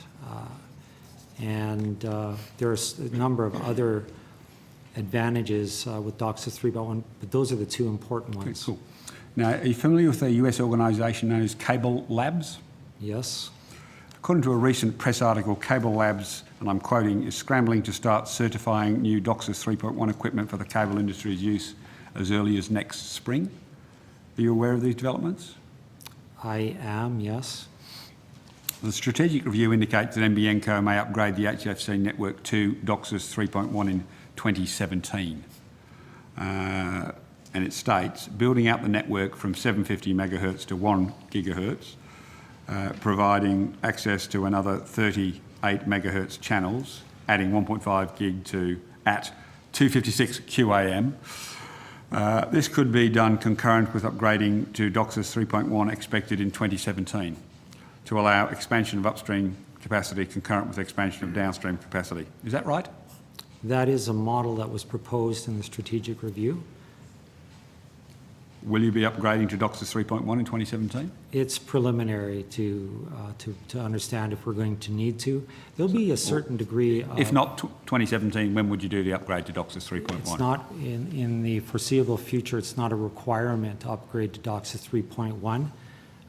250 megabit, 300 megabit, 500 megabit per second services are available on DOCSIS 3.0, so there isn't an immediate driver to upgrade to DOCSIS 3.1, although the gains from the spectral efficiency usually move an operator towards those investments. Okay, so what's required to upgrade HFC network to DOCSIS 3.1? So you're going to go and put all the boxes in? Two elements. The line cards in the CMTS chassis. So you've got to replace them? Yep. Must and be then replaced. the modems in the home? That's correct. So every single modem needs to be changed out? Only if that customer, the end user, orders a service. Oh, so it will be an on-demand circumstance? Yes, if they order a service that a DOCSIS 3.0 modem cannot support. So you'd make them pay for that in the same way if you wanted fibre to the home. There's a fibre to the home product being available on demand. That would be an RSP decision, I believe. Or it depends whether there's enough big fat pipe into the place in the first place. So it isn't just an RSP decision. That's true. Thank you. I've got those very technical terms I'm sure you'll discover. So you're not actually planning then in your current thinking that there's an automatic upgrade to DOCSIS 3.1? No, we're not making that assumption. We are at the preliminary stages of planning now, and the evolution to 3.1 or advanced HFC architectures will occur later. Given that Mr Turnbull believes that we're only going to need 15 megabits per household by 2023, do you foresee any need on that sort of forecast to switch out to 3.1? There are Try not to laugh when you yeah. hear that forecast. I know it's not easy. Mr Morrow failed that test on live radio. But, There are certain customers that will be more than satisfied with 15 megabits per second. In my experience, there's a large range of demand from customers that ask for that 100, 200, 500 megabit per second to those that only check their email. So we really plan around aggregates, averages, when we design and build a network. okay. So will you need to switch out your new, well, let me start. Presumably if you want DOCSIS 3.1, you'd need to at least put in the 200 new ones you're putting in. Do you need to switch anything other than the line cards if you were to go to 3.1 on a more... The line cards, likely a processor card in the CMTS, but part of our decision was making sure that these were 3.1 upgradable. Okay. And the customer equipment we're just That's talking about, right. it's got to be, would almost certainly have to be switched out for 3.1. If you need a 3.1 service, Because yes. presumably you're doing channel bonding and therefore you're going to need new equipment because it wouldn't be receiving the signals from the right spots, to be very technical. Yes, that's a good summary. Yeah. Okay, no, anything else? IT system? Sorry? IT system, would that need to be changed if you wanted to go For to 3.1? It's would be updated, but not modified significantly. Okay. Those are very famous last words. Anyone who wants to predict that it wouldn't be much to upgrade an IT system, we've got a litany in this country, I'm sure in other countries. So NBN Co is not planning to upgrade its HFC network in 2 stages, except on demand. We are only planning the initial rollout at this point. When would that point change? That's the nub of an important issue. Can I offer some help there? So, Only if you promise not to take up very long, because I've only got 6 minutes left and I okay, haven't even so had a the chance to intent ask is Ms. Kaiser a deploy- single question. the intent is to deploy DOCSIS 3.0. That will give customers 100 megabits per second or potentially better with a So little you've bit of got evolution in there. no Can I plan finish? whatsoever to deploy 3.1? No, that's not what I'm saying. And that if you think about 3.1, that new modem to get, I think trials are suggesting 10 gigabits per second around DOCSIS 3.1. No. And if that materializes and our product construct over here through the RSP say we would like to be able to upsell to a resident, to a home or a business, to move from 100 megabits per second up to 10 gigabits per second, and they're willing to pay for that from the modem and the line card that Mr. Steiger's talking about, then that could be a one-off. That doesn't necessarily mean the entire HFC network has to undergo a major lift and a major capital expenditure. And I just want to make sure that the committee, and Dennis, please correct me if I'm wrong on that explanation. That was an invitation to say nothing, okay? So, Senator, we will use technology to upgrade to the demands of the marketplace, and we will do so in an economic manner.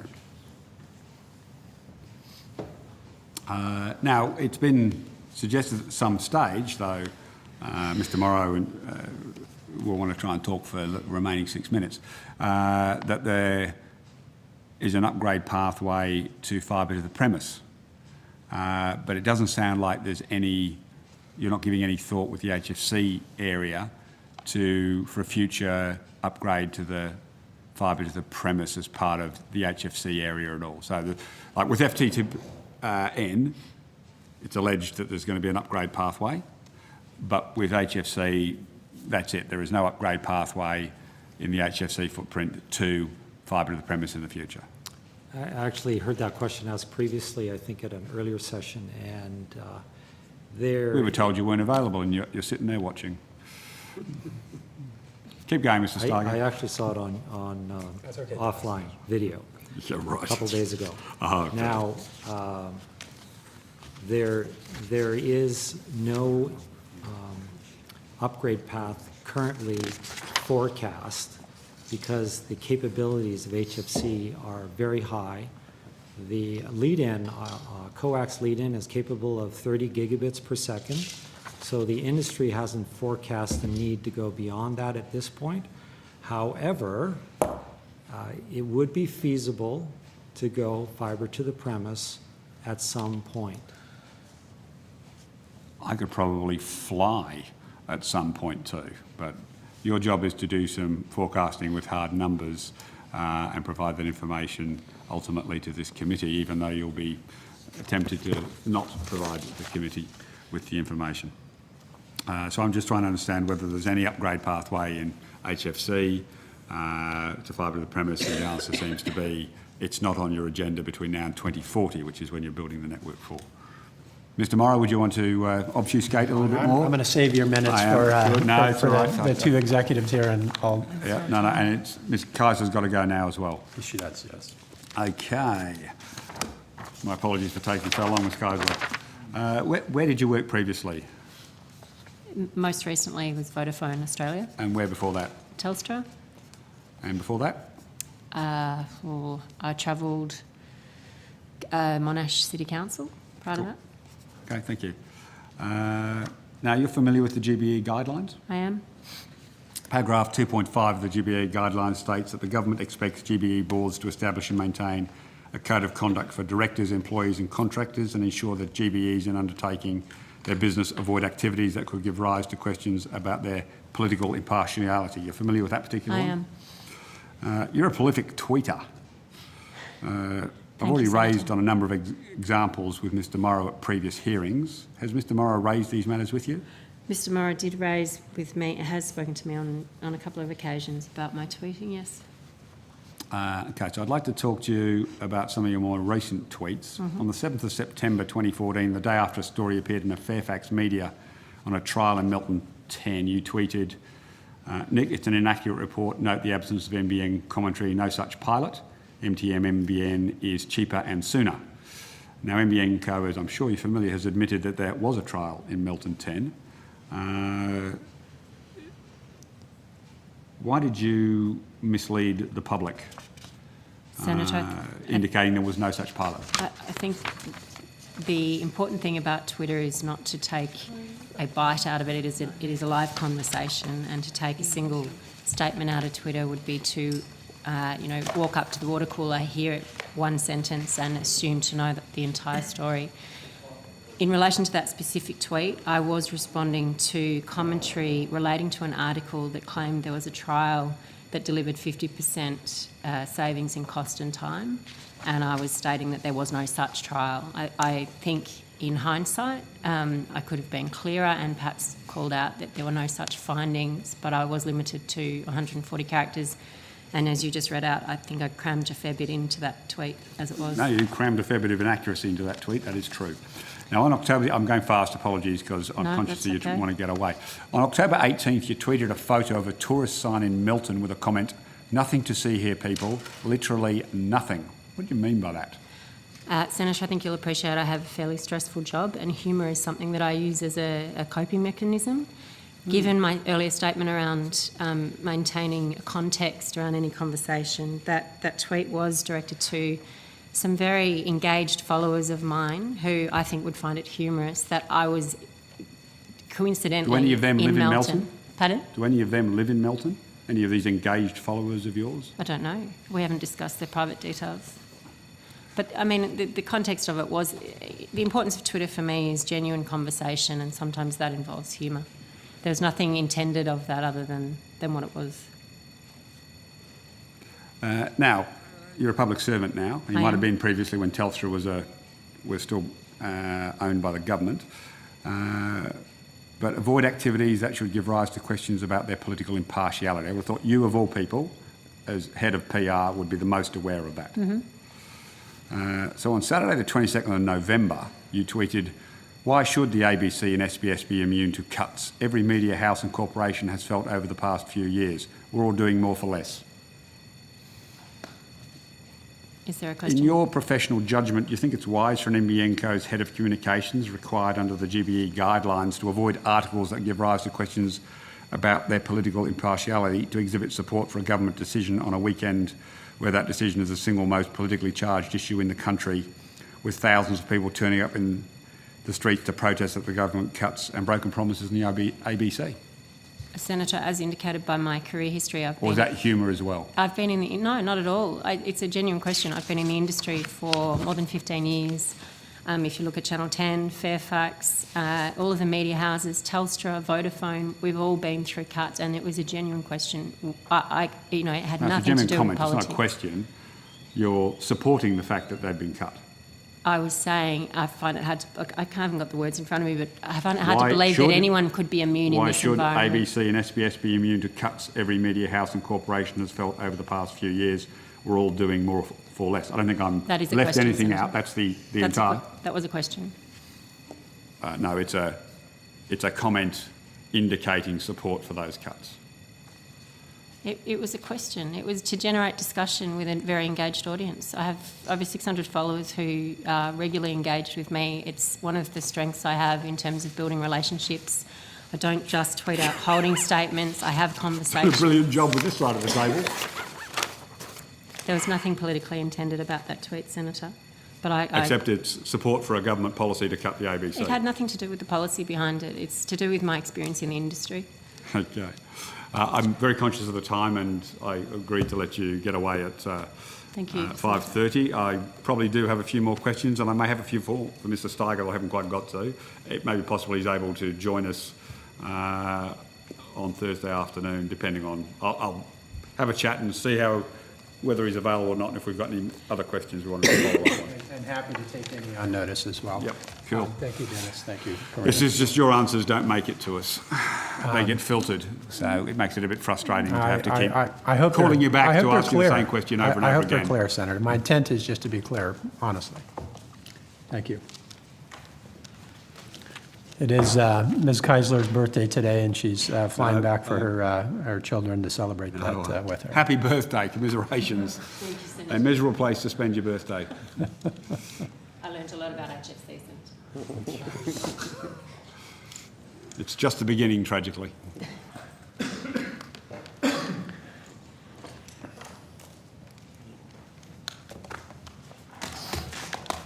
Okay.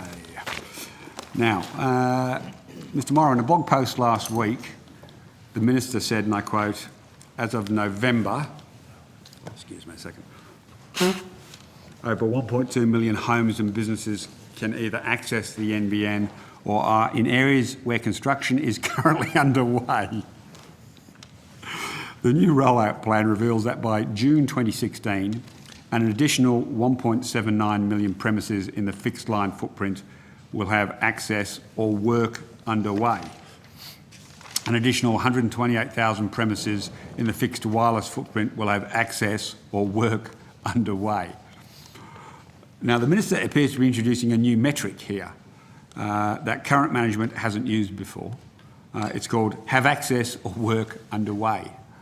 Could you describe this metric for me?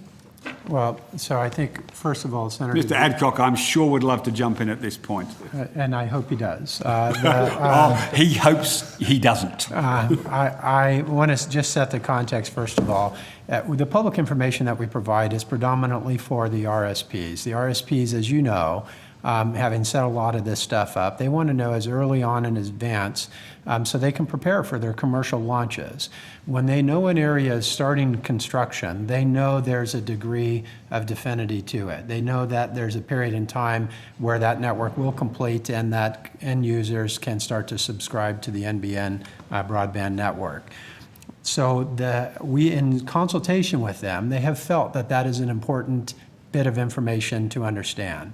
When we set out to meet the guidelines and the obligations that we have to provide forecast, we felt that with the process improvements that we've made, with the little bit more clarity about where we are with fiber to the node, and of course the experience we've gained with fiber to the prem and the fixed wireless services, we can provide a longer-term forecast than what we have been doing over this last year. I'm appreciating that the colours, and I've appreciated that you've expanded the colour scheme, so to speak, but I'm just wondering, is there a new colour scheme for the phrase work underway? Well, Mr Adcock, no, help me out here. What colour is it going to be? No, construction is already on the website today, Senator. So what you see is build prep and you build construction.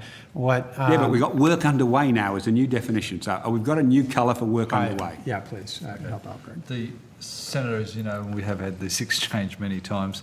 The construction commenced colour on the map is where, and with feedback from yourself and other senators, when they see people in the street, they wanted to know what had happened, that the NBN was there.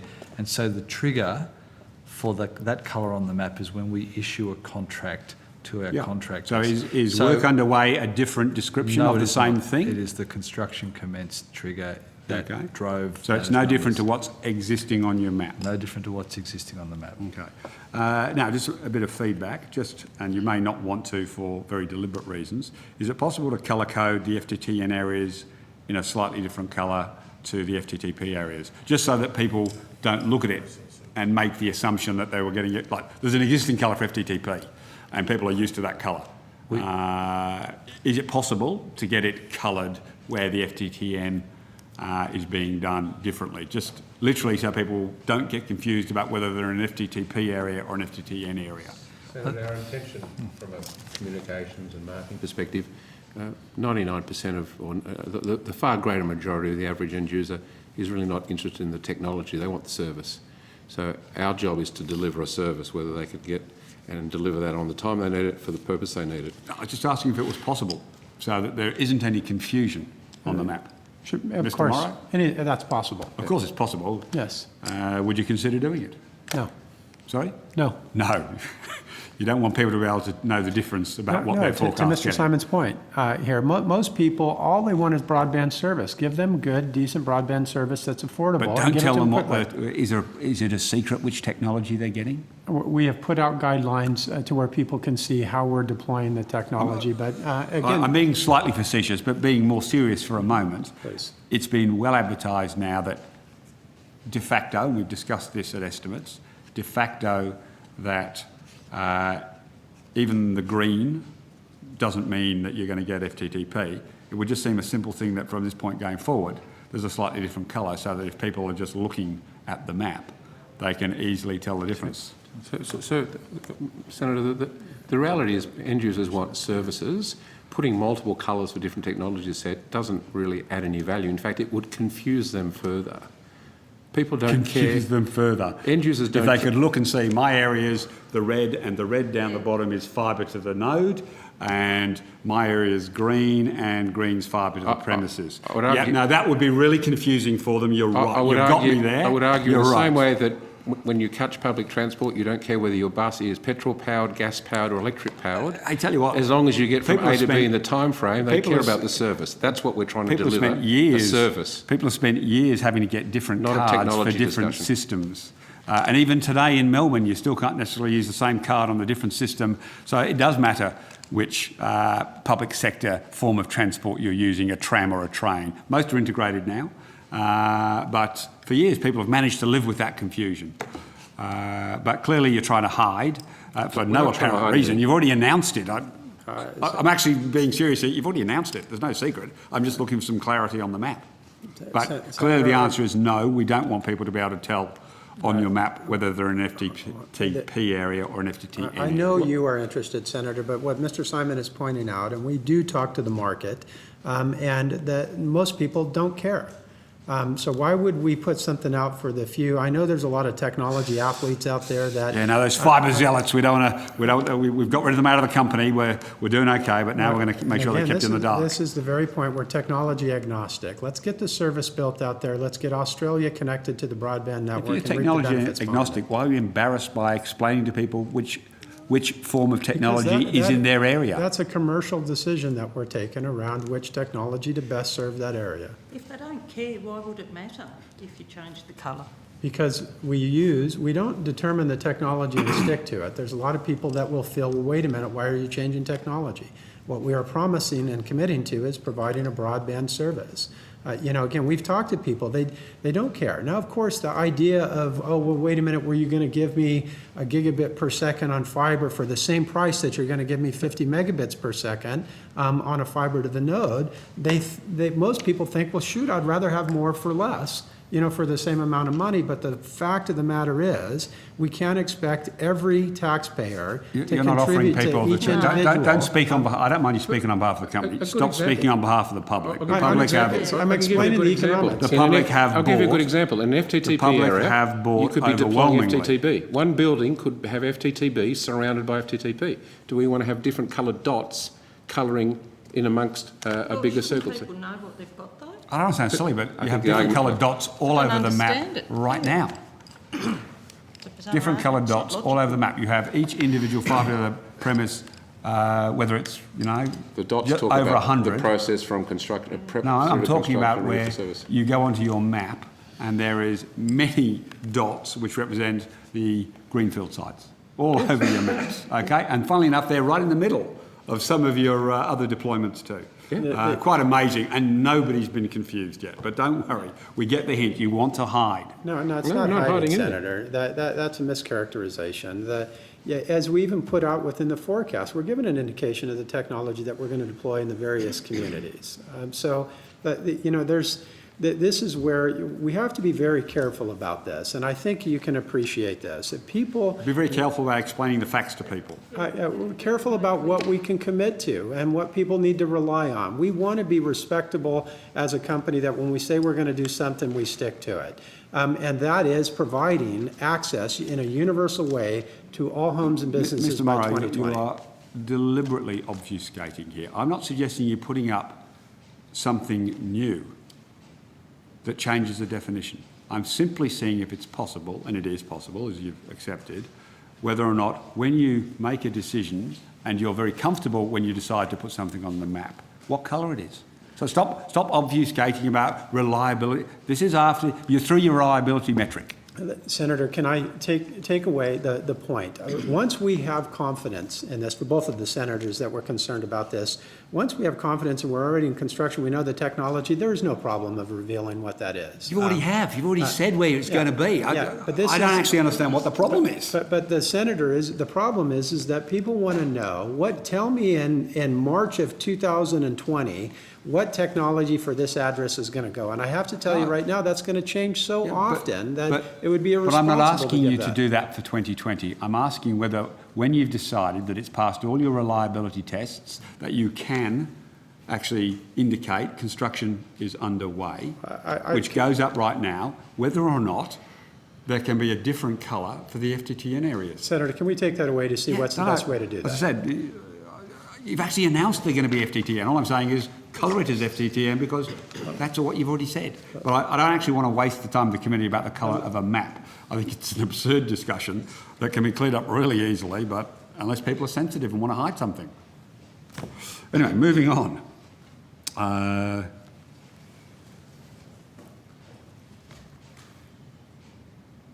Mr. Morrow, you mentioned at the last Senate Select Committee hearing in September that NBNCo's objective was to release a plan 12 months out, and you said, so it's our intent to be able to say over the course of the next 6 months, here are the homes that will actually have service available for them to start over the course of the next 12 months. Here are the homes. The objective is to go within 12, or to go with 12, sorry. Now, I know you've released an 18-month plan. What changed from September? We felt a little more confident by releasing those homes that will start construction. We can look out over an 18-month period versus the 12-month period. I think this is a testament to the processes that Mr. Adcock has been putting in place, the confidence that Mr. Simon has working with the RSPs, and therefore the change senators. This is a good news situation of a greater forecast than what we had thought we'd be doing at this point in time. Just looks like to me you're trying to create the illusion of progress. It is progress. It's No, not an illusion. I said the illusion of progress. I know, I'm correcting you on that. I mean, you said 12, and all of a sudden you've It's 18 months. incredibly be able to find an extra 6 months to be able to put out. So there's been some commentary on the distribution of the new rollout areas, and I know you've been very sensitive about this, Mr. Morrow. The AFR reports that the list of locations to win access to the technology includes a large number of what are safe coalition and marginal seats.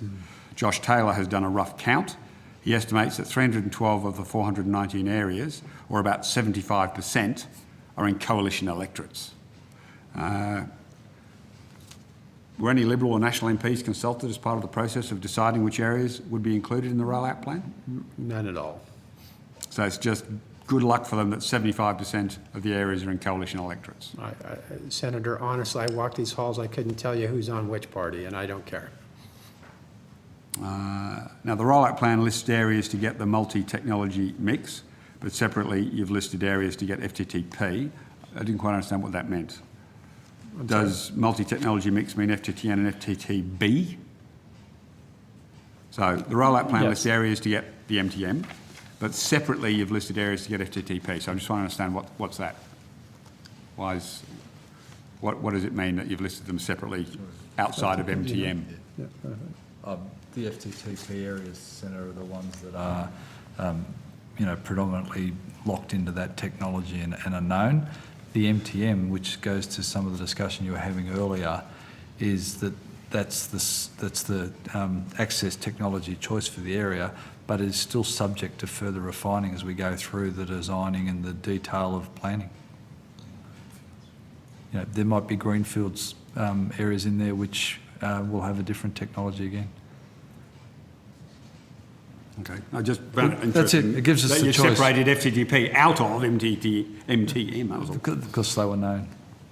Okay. MTM, as we've said over a number of these committees, could potentially still have fibre to the premise Now- included in the mix. I am confused. Given you're able to forecast your build out to FY 2016, why you don't have a revenue? Why you can't provide a revenue forecast or cost forecast? We have given a revenue forecast for the current financial year. Yeah, that ends in June. But you're prepared to forecast out 12 months longer than that. If you can forecast where you're building, you must be able to forecast some sort of revenue. Yeah, Why are you able to forecast one thing but not the other? We'll issue another forecast for next year at the end of this No, financial but year. you've just forecast out 18 months of construction. Correct. You must be able to forecast out revenue that flows from that. Listen, the revenue forecast is a multitude of elements, John, that you can speak to, including inputs from the RSPs, and it would be premature to So, do Senator, that. that's a construction rollout. Yeah, no. So, to your point, so you're rolling out construction, but however... You must have an assumption of how many people take it up. You must have an assumption about so what first of all, years they'll take. to do that, you've got to have your product launch. You've also got to have the RSPs lined up, because as you well know, RSPs are the ones that sell the products. So until we get all those things lined up, it's impossible to actually determine when your revenue kicks in and at what ramp it takes up. So we're still working through that. Yeah. And- No, I just I thought it was interesting you could forecast construction out 18 months, but not any revenue you've got. Because It's revenue not is- true. You have done construction revenue forecasts, you're just not releasing them at this stage. No. So the revenue Sorry, forecast Mr. would... Morrow could not attend a board meeting and not give them a revenue number.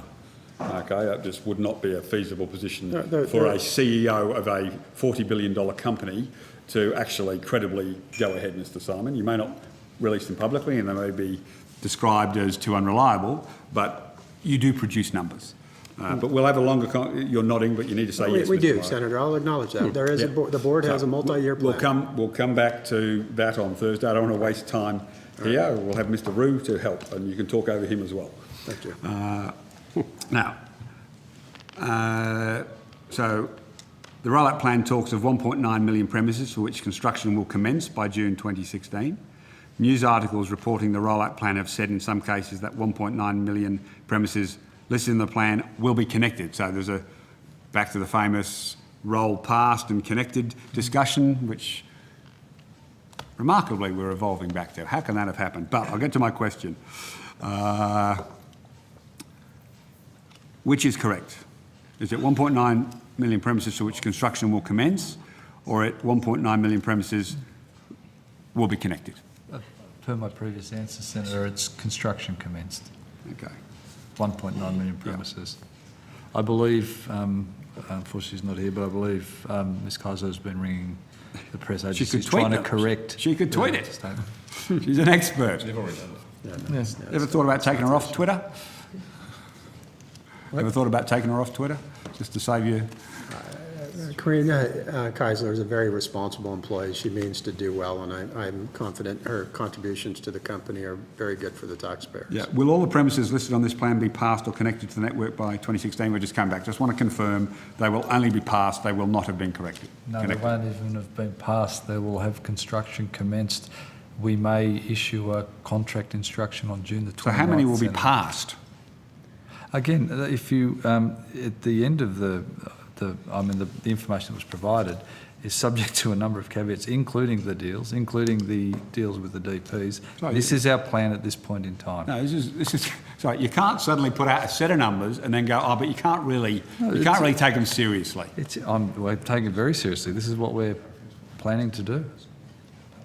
So I've just asked how many will actually be passed, not under construction, actually be passed by 2016. I have not done that calculation. These are We've not construction given that commenced numbers. forecast. Sorry, he just said you hadn't done it, but you're saying you've done it, but you haven't given it. I haven't done it. We have not given that forecast. Naturally, Senator, just like we have a revenue forecast element that the board has approved, there is a number of homes that become serviceable where the RSPs can access that. Premises passed is something buried within the construction element, as you know. I mean, I'm an expert on it. you are, and I give you credit for that. But that is a construction component, and that we don't talk about it when it comes to Now, what actual I'm trying to marketing. understand is how many homes will actually be passed And we by have, 2016? we have not given that forecast.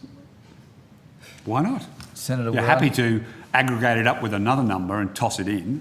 Why? What is the problem with saying this many will be passed?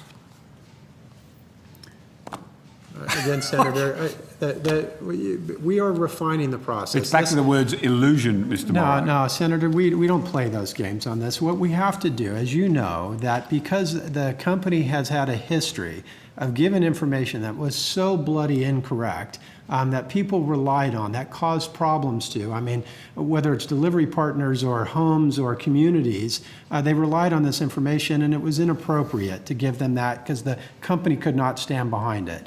Until we have that degree of accuracy, we won't do that either.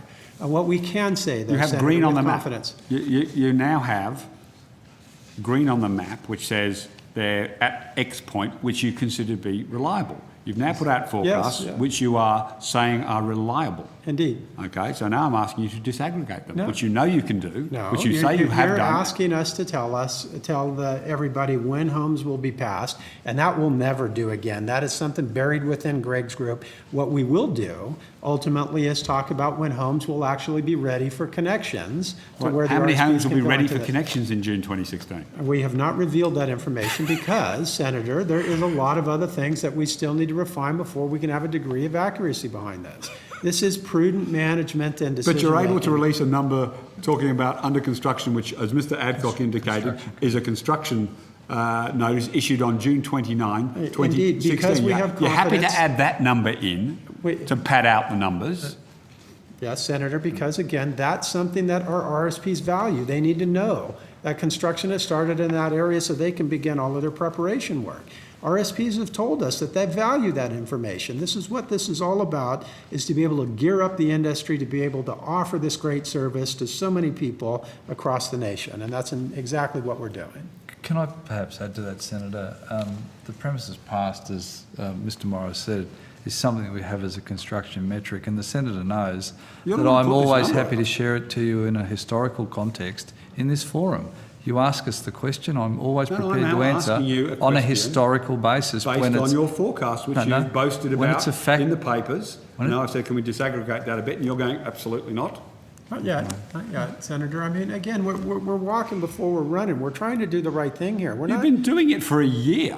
And in fact, there's a big mess to clean up. It's going to take multiple years to get this thing right. No, we're now talking about your forecast for your rollout, not Precisely. the other one. Precisely, I agree, Okay, so Senator, there's no and that's mess to clean up when it comes to your rollout. No, Senator. Okay, because it's an FTTN rollout. You can't blame anybody else for a mess in FTTN rollout. No, listen, I declare what the state of the situation is, and that is a company that has too immature of processes to be able to give forecasts out to the level you're asking for that has a high degree of These are, reliability. no, not that I'm asking for, Yes, that you're- you've announced. No, and you no. must have a sub-number within your announcement. Senator, there's clearly not a meeting of the minds. Can I explain? Because I do think that we should understand this issue collectively together. There are stages in the build where we can say we're entering into the community on a preparation phase, we're entering into a community on a construction phase, and then we complete it and our RSPs are then active in selling. What we are doing is those first two phases of giving some clarity into the future as to when construction will start. Our processes are not quite there yet to give that same degree of reliability for when that construction will complete and the RSPs will begin to sell. We are working on that, and we intend to be able to release that sort of information into the future so our RSPs yet even have another bit of information to help them provide the service to the end users. I'm just curious, if people don't care what service they're getting, what technology they're getting, why do you run advertising for different technologies? Run advertising. We don't run advertising. Why do you tell your RSPs? They need to know there's different product constructs with that. Yeah, but like, you can't actually have it both ways. You can't say they don't care about the technology and then you create products. Exactly. See, he was a bit. RSPs He was with a, end users, he was they're a two bit. different- Yeah, two yeah. different Very cute, Mr. Simon. Even Mr. Morrow's laughing at you now because you've been caught. Now, just to help you. Not quite anything. Are You've talked about familiar- the are you familiar confusion that I Telstra- discussed, just to clarify, are you was about end familiar- users, not about RSPs. Are you familiar? Yeah, that's right. No, that's right. Thank you. I know it's Telstra. right. Yeah, no, absolutely. You're spot on. I repeat, even Mr. Morrow laughed at you. I'm Don't look at your watch. You're here for a while yet, Mr. Morrow. Telstra and Optus all give different colours for 2G, 3G, and 4G. Mr. Simon, you're going to have to deal with that because there's all these maps with blotches of different colours on it that people are confused about because they're different Gs. We actually get you hired by them and go in there and tell them that Senator, I they're agree with wrong. I will have to deal with the maps. You will and have we to want to deal give with very those clear communication 2G, to end 3G, users 4G. to How understand dare they tell when they people? can order a service so that they can get a service that they need, not about discussing whether the technology is pink, purple or blue. That's irrelevant. No, that's right. So no one tells them. Telstra doesn't tell its customers whether they're in a 2G footprint, a 3G footprint or a 4G footprint at Optus. That would be very unwise of them. But Mr. Morrow's We're taking not here to notice copy whether we Telstra. can clear that one up later. I'll move on. Oh dear. So, You won't tell us how many of the 1.9 million premises that are being claimed to be under construction or passed are actually passed. Correct. Okay. How many premises does NBN Co forecast will be passed by 2016 in total across all technologies? We have not provided that forecast. So you refuse to provide that? We don't have accuracy to the No, degree that you can count on you're that. refusing to provide your estimate. I'm refusing to provide what we have, yes, Senator. Thank you. Previous plans have included a time frame, a month or a quarter, for when construction was to commence and a shaded area on the map which gave Australians an indication of whether they were in the footprint. Your rollout map includes a suburb town area, but no timeframe specifics and no maps. Will these indicative areas be added to NBN Co's maps? Are you going to put them up on your maps now? When the build preparation trigger or the construction commence trigger happens, yes. So that's a no. We will put them Even on though the you've map. announced these areas are going to get it, you're not going to put them on the map. Just a factual question. We've announced the forward plan as we were asked to. And I'm just asking you if you're going to we integrate it onto your map. And as Mr Morrow has said, we've had in discussions in other forums, when we have certainty around the time that people will see people in the street build preparation, we will put that up on our map, and when construction is commenced, we will put that on that map, and when it's declared ready for service and services are available, we will put that on the map. So you've listed 4,200 premises in the Melbourne suburb of Kings Park to get MTM by 2016, which I'm assuming means FTTN. Will every household in the suburb of Kings Park get the NBN by 2016?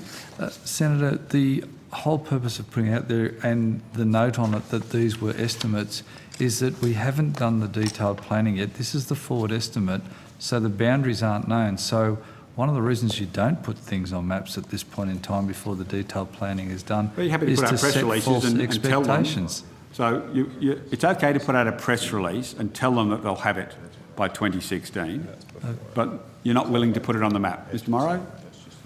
I'm sorry? You're happy to put out a press release listing a suburb of Kings Park by 2016 will get the NBN, which is what you've done. You just released lists of towns, but you're not happy to indicate that on the map. Why not?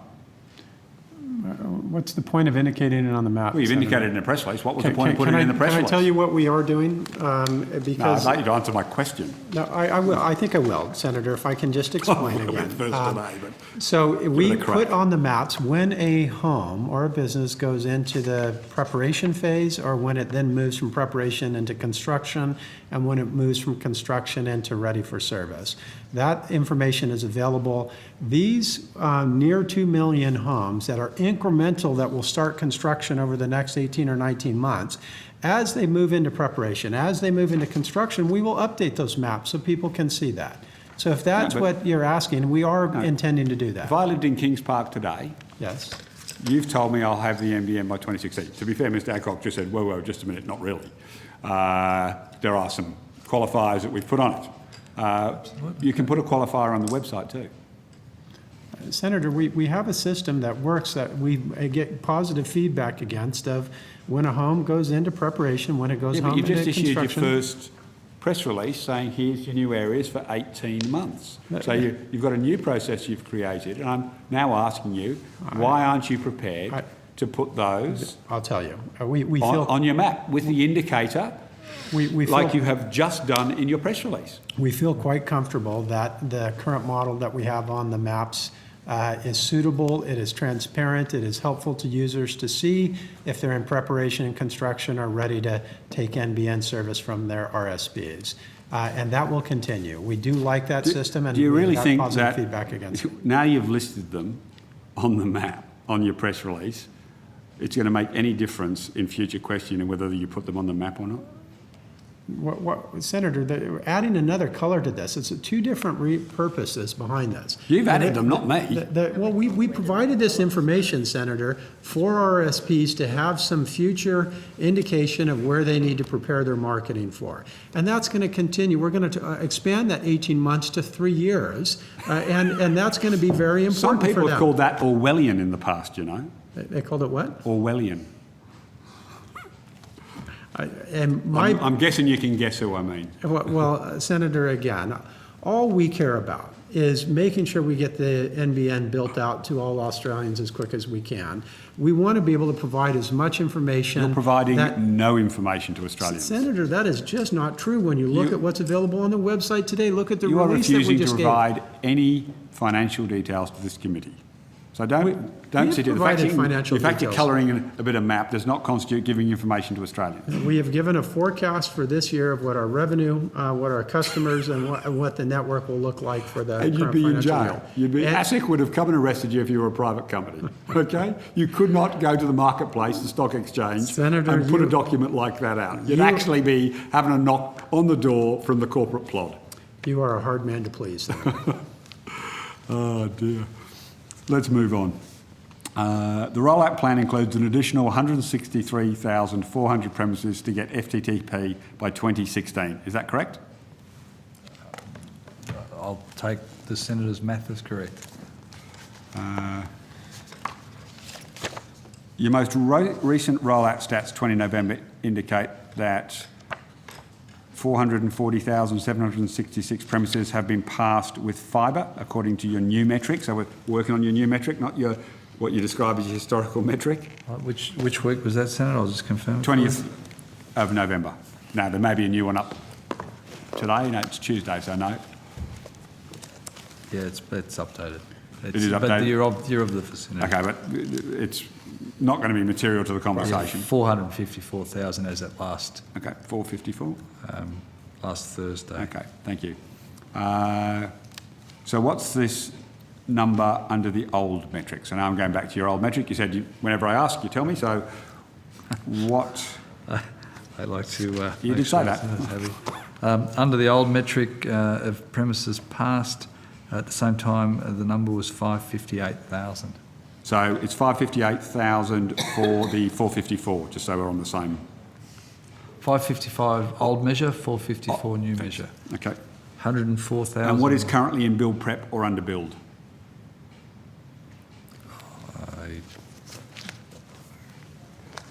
I'll take that on notice, Senator. I only bring the numbers going forward. The premises passed, ready for service. If there's anyone, Mr. Macaulay is incredibly efficient. I'm sure you've found. Mr. Scholl, not so. No, I'm only teasing you, Mr. Scholl. We will. Someone have should be that, able to- I'll have that number after the break. In fact, No, that's we have great. a high-level number on it, but let's get you the specific Yeah, details. no, I'll here. keep going because there may be a few other numbers you need to get for me. So currently You'll in fill up build the break, prep. will you, Senator? Thank you. So I wanted to ask, what are we currently up to, past or under build? So just looking where we're Right, at. Right pastor now. and build prep. Yeah. Yes, sir. Build prep and construction. And these 163,400 premises in the rollout plan, they're additional to this. So I'm essentially just trying to understand what you're... You can always reverse engineer maths, you see, so... Can I just have a quick chat with Ms. Morris? I just want to make sure. Please, I'll pretend not to listen.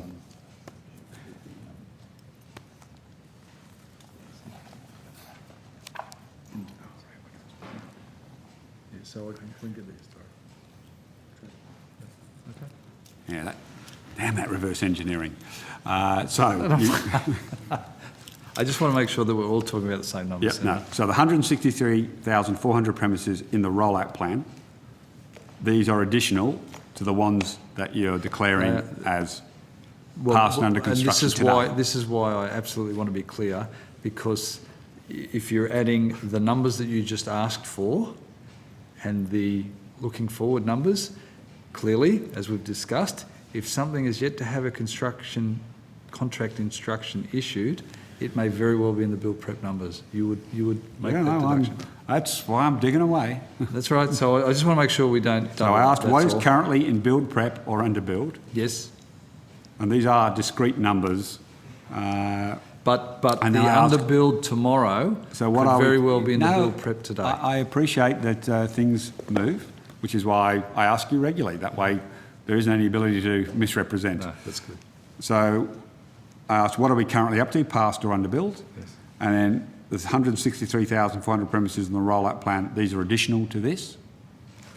So For how many brownfield premises will NBN Co have commenced or completed construction on fibre by June 2016? That one should hopefully be a relatively simple maths question, because I don't think you can actually hide that from the maths. No, but Senator, I will draw, again, attention to the discussion around the go-forward plans and the statement that the technology may also change depending on a number of factors once the planning has been finalised.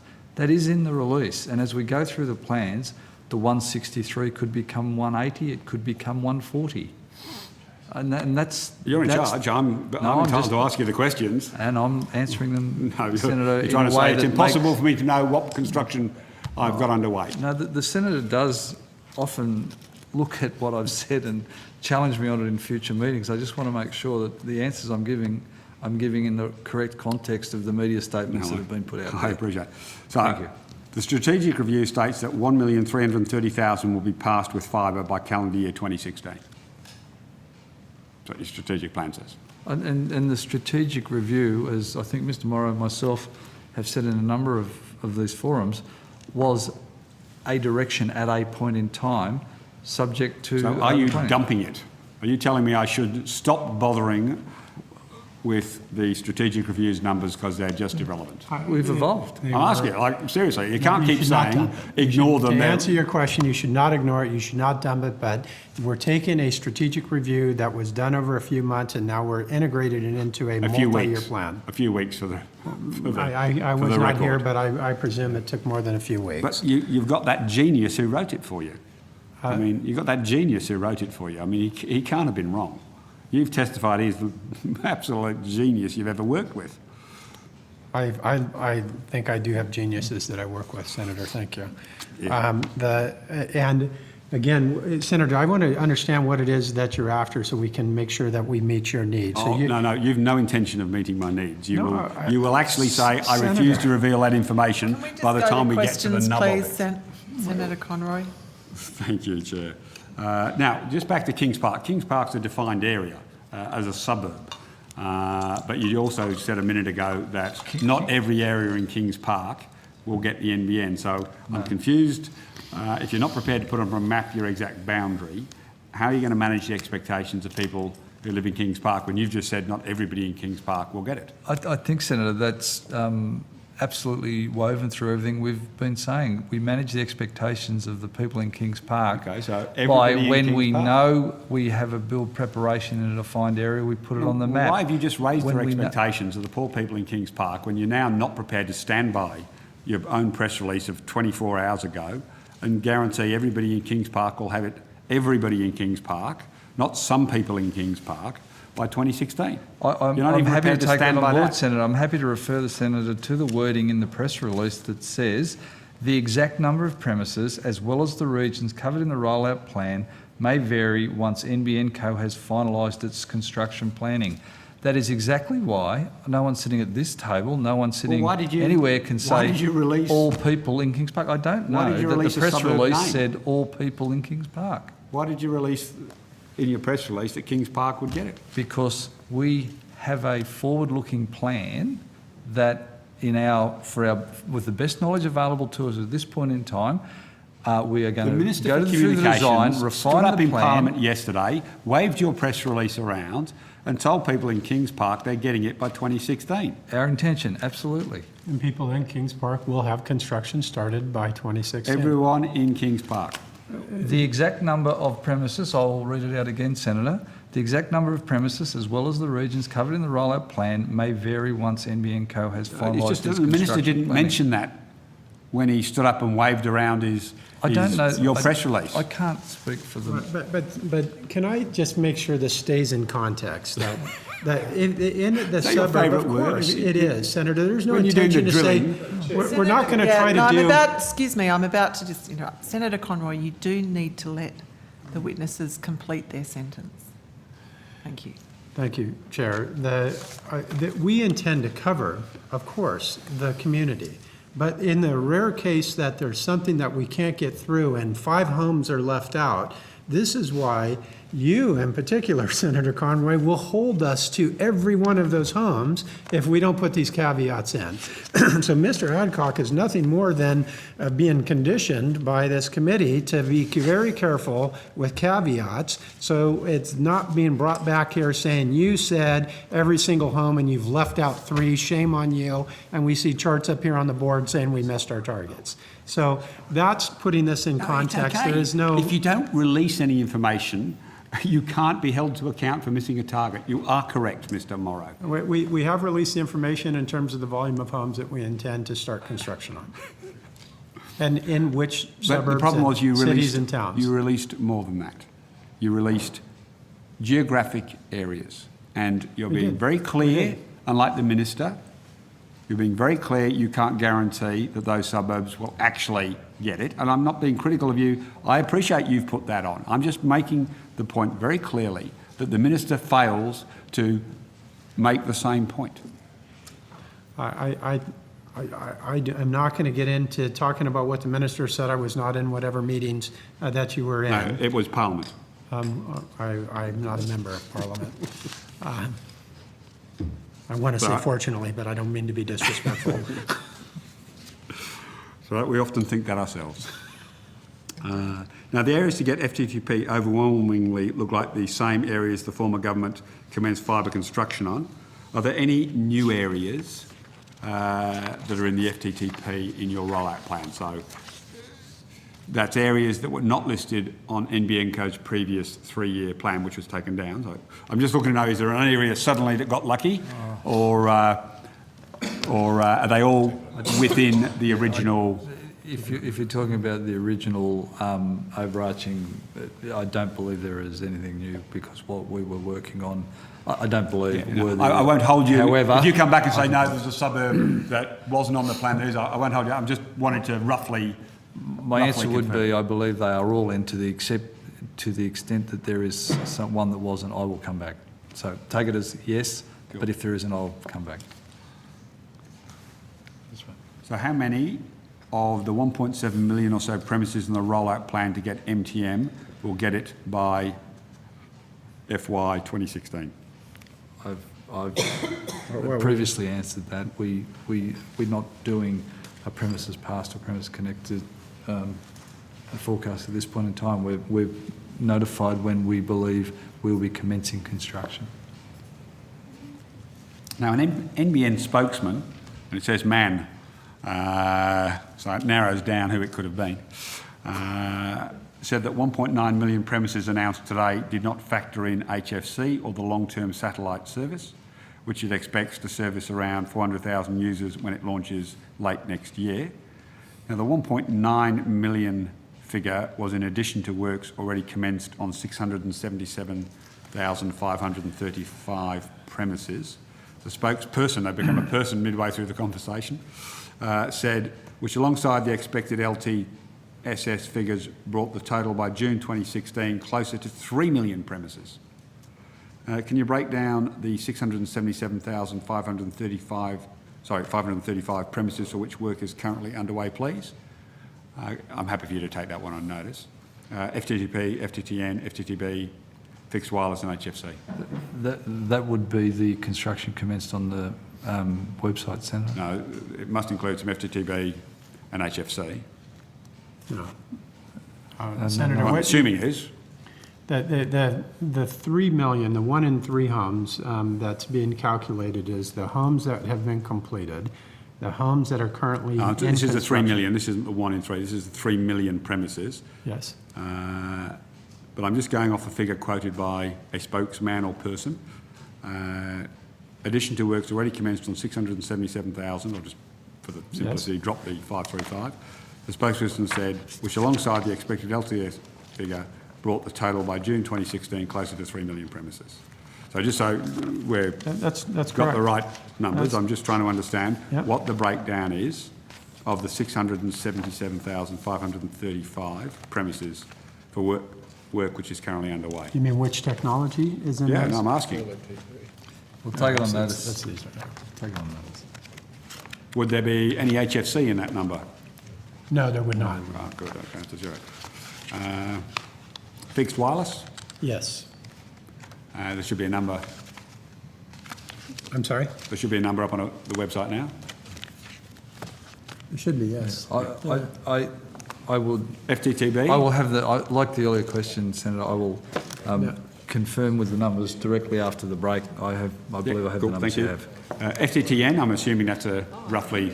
None of the FTTN are in the current construction started already. Yes, they are. Over to Oh, you. no, not in that. Not in that. You It's finished on the this website. That's what he's referring to. Great. No, happy for you to get those figures.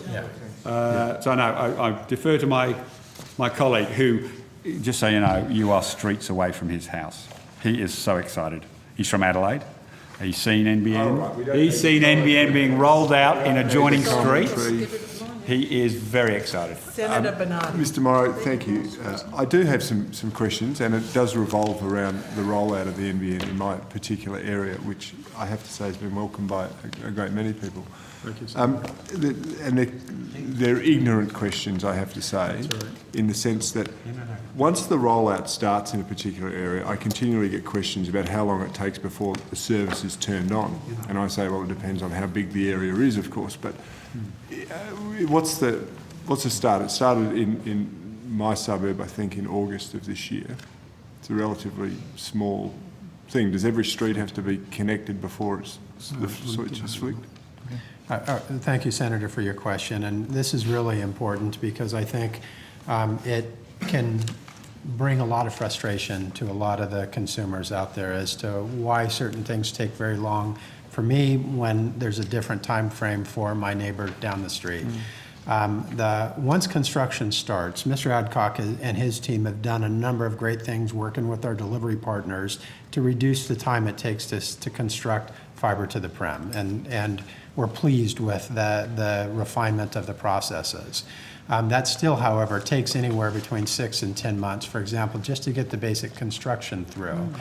But the lead-in that we have to then manage from the footpath up to the side of the home is quite a mix of how long it would take. And this is the point where, in some cases, the RSPs will go ahead and knock on your constituents' doors and say, I'm ready to start to offer you the service, but they have to be put into a 2-month or a 3-month queue because we have to send back construction people to go back and run up these lead-ins, and often they're complex, digging up driveways, tearing up flower beds, and the like. You've adopted the language. And because of that, there's a variance of how long that would take. And so as we move into alternative technologies, we don't have to worry about that disruption. There'll be a lot more accuracy about how quick we can get it in, much more even distribution about your neighbor getting it at the same time I'm available to have it. So on the NBN Co website, when you go there and you put your address in, it says we're rolling it out in your area, and step 3 is would you like to contact a service provider? Do you suggest that people contact the service provider whilst the rollout is happening, or they wait until after it's available? So, Senator, what happens with the rollout as we are rolling out and as we're getting closer to making that area ready for service, we do communicate with each of the premises and the householders in that premise and letting them know that the NBN is going to be made available. So that is the first trigger that I start to say, yes, you can start to think about ordering a service. When we make it available at RFS, we actually do inform them that it is available, and then they can now order a service from their preferred service provider. And at that time also, we do have the RSPs market with us closely, so they'll also be sending communications in there. So the recommendation would be that they should refer to our maps as to when the service is getting closer to becoming available, and the communications that we will provide to them would be the best time to then trigger that communication. The map is all brown, which means that it's being rolled out, and it's got a little point that says this is where they are. Yep. And there's self-interest. They're not far from where I am, but I know that many of my neighbours continue to ask me when it's going to be available. So I can't really give them a particular date, can I? No, but you can. But they will see that it's under construction. Yeah. And then we'll communicate closer to the mark when it's about to be available, and that will start to warm them, and they'll see on the map that it becomes available. Okay. And they'll have further correspondence from us telling them that as well. And you mentioned, or Mr. Morrow mentioned in his thing about the new technologies that have been rolled out, and I understand this is progressing all the time. There's wireless technology, and there's a thing called G.HN, which is, I think, copper, super fast copper networks and things like that. Have you explored those sorts of technology? We have, and if I could just explain for clarity. So there's an evolution of the technology modulation schemes over the copper facility. And we've moved from ADSL to VDSL to vectoring DSL, and now we're talking about GFast capability. And then when you see the G.HN, that actually then moves inside the home. So if you imagine GFast up to the house, the protocols that are used to talk within the home is the HN, that stands for that home network component. There are all competing protocol technologies like MoCA and other things that are about getting the home equipment to talk to one another. The key for us, because that will be more of an RSP-related issue, but the constituents will still be interested in it, is for us to get as fast a broadband as we can, keeping the cost down to make this economically feasible. This is the upgrade path that we often talk about that's available when you have a copper-based FTTN type network. So your mission is to get as fast as you can, as close as you can to the home within financial constraints, and then there's a range of technologies that you can bring in there. Yeah. So are you telling me, because I think I've got ADSL at home, is that not as good as it gets now? ADSL is dinosaurs. Well, they're often accused of being a dinosaur. No, your experience as you move from ADSL up to the technology that we're deploying will be quite substantial. And we see that universal across the world when people make these sorts of upgrades. So you and your constituents, when we offer NBN services into your home, even if you are on a fiber to the node type capability using the vectoring DSL, you're going to see a nice speed lift in capacity gain. And what about in regional areas as well? Because I spend a lot of time in the Eyre Peninsula, for example, and which is a remote section of South Australia, and it's got some towns, but they're concerned about broadband speed as well. So are these technologies applicable through the wireless spectrum for them? Is that the sort of thing that they've got an opportunity to have? There's a different evolutionary path to get greater bandwidth on the wireless. So the fixed wireless side, fortunately, we have seen the advancement from HSPA to now including LTE. And the LTE speeds, there's lots of research being invested into that technology to come up with that next higher bandwidth capability.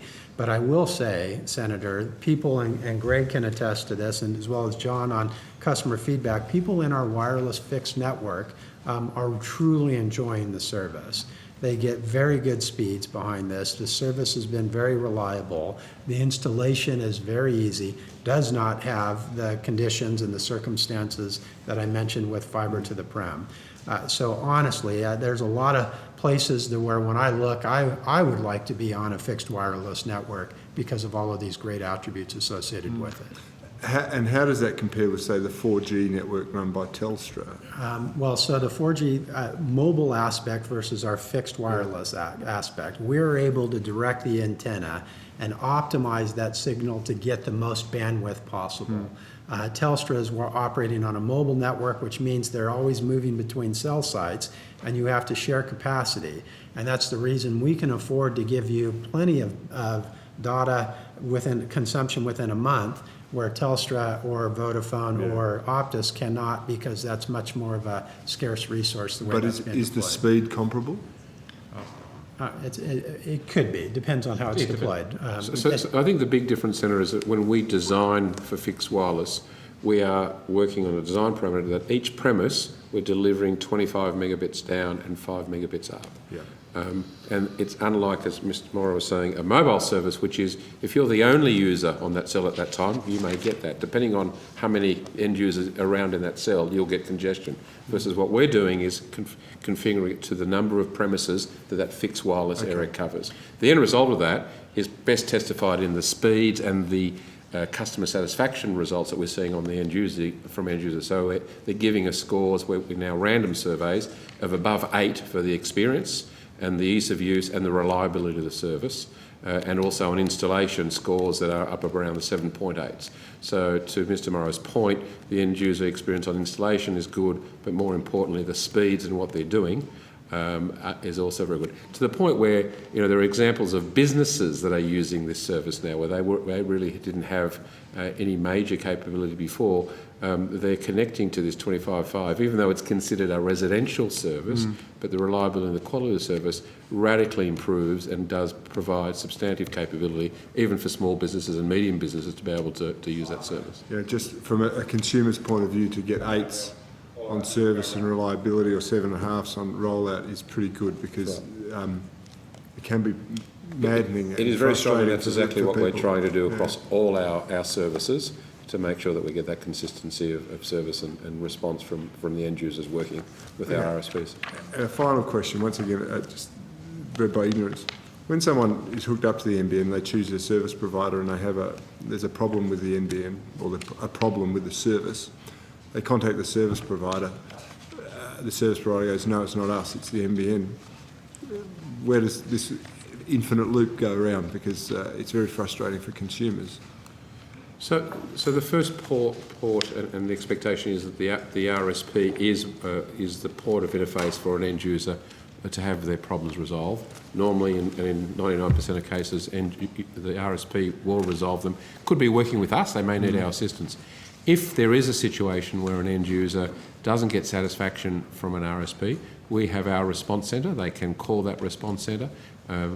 All calls are logged, and a case is applied to it. If it can't be resolved there and then over the phone, we apply a case manager to that, and then that case manager's role is to investigate and get resolution for the end user of that problem. And do you keep a catalogue of problems with RSPs that have been logged? We track all of the complaints through to resolution. We track against an SLA of either simplex or complex complaints, and we track to the root cause of them. So we track them in categories, either whether it be for something like an in-service problem versus an installation problem versus a construction cause problem, or sometimes it can even be, very, very rarely, maybe a billing concern that they haven't got. So we do break them down in those categories, and we respond back. Is that information publicly available, like from the sense of allowing consumers to choose, perhaps, or helping them to choose based on, you know, satisfaction or reliability or service? We don't provide that You don't? information to end users. Okay. I think it's a small minority that are in that situation compared to the total number of end users and people going through connection. That I think that would probably be a somewhat I don't think it might not be meaningful for us. Yeah, it might not be meaningful to do it because of the small number of complaints. All right, thank you for that. I appreciate it. And it's time for dinner. Thank you, it is indeed. We will suspend for 1 hour. See you at 7:30.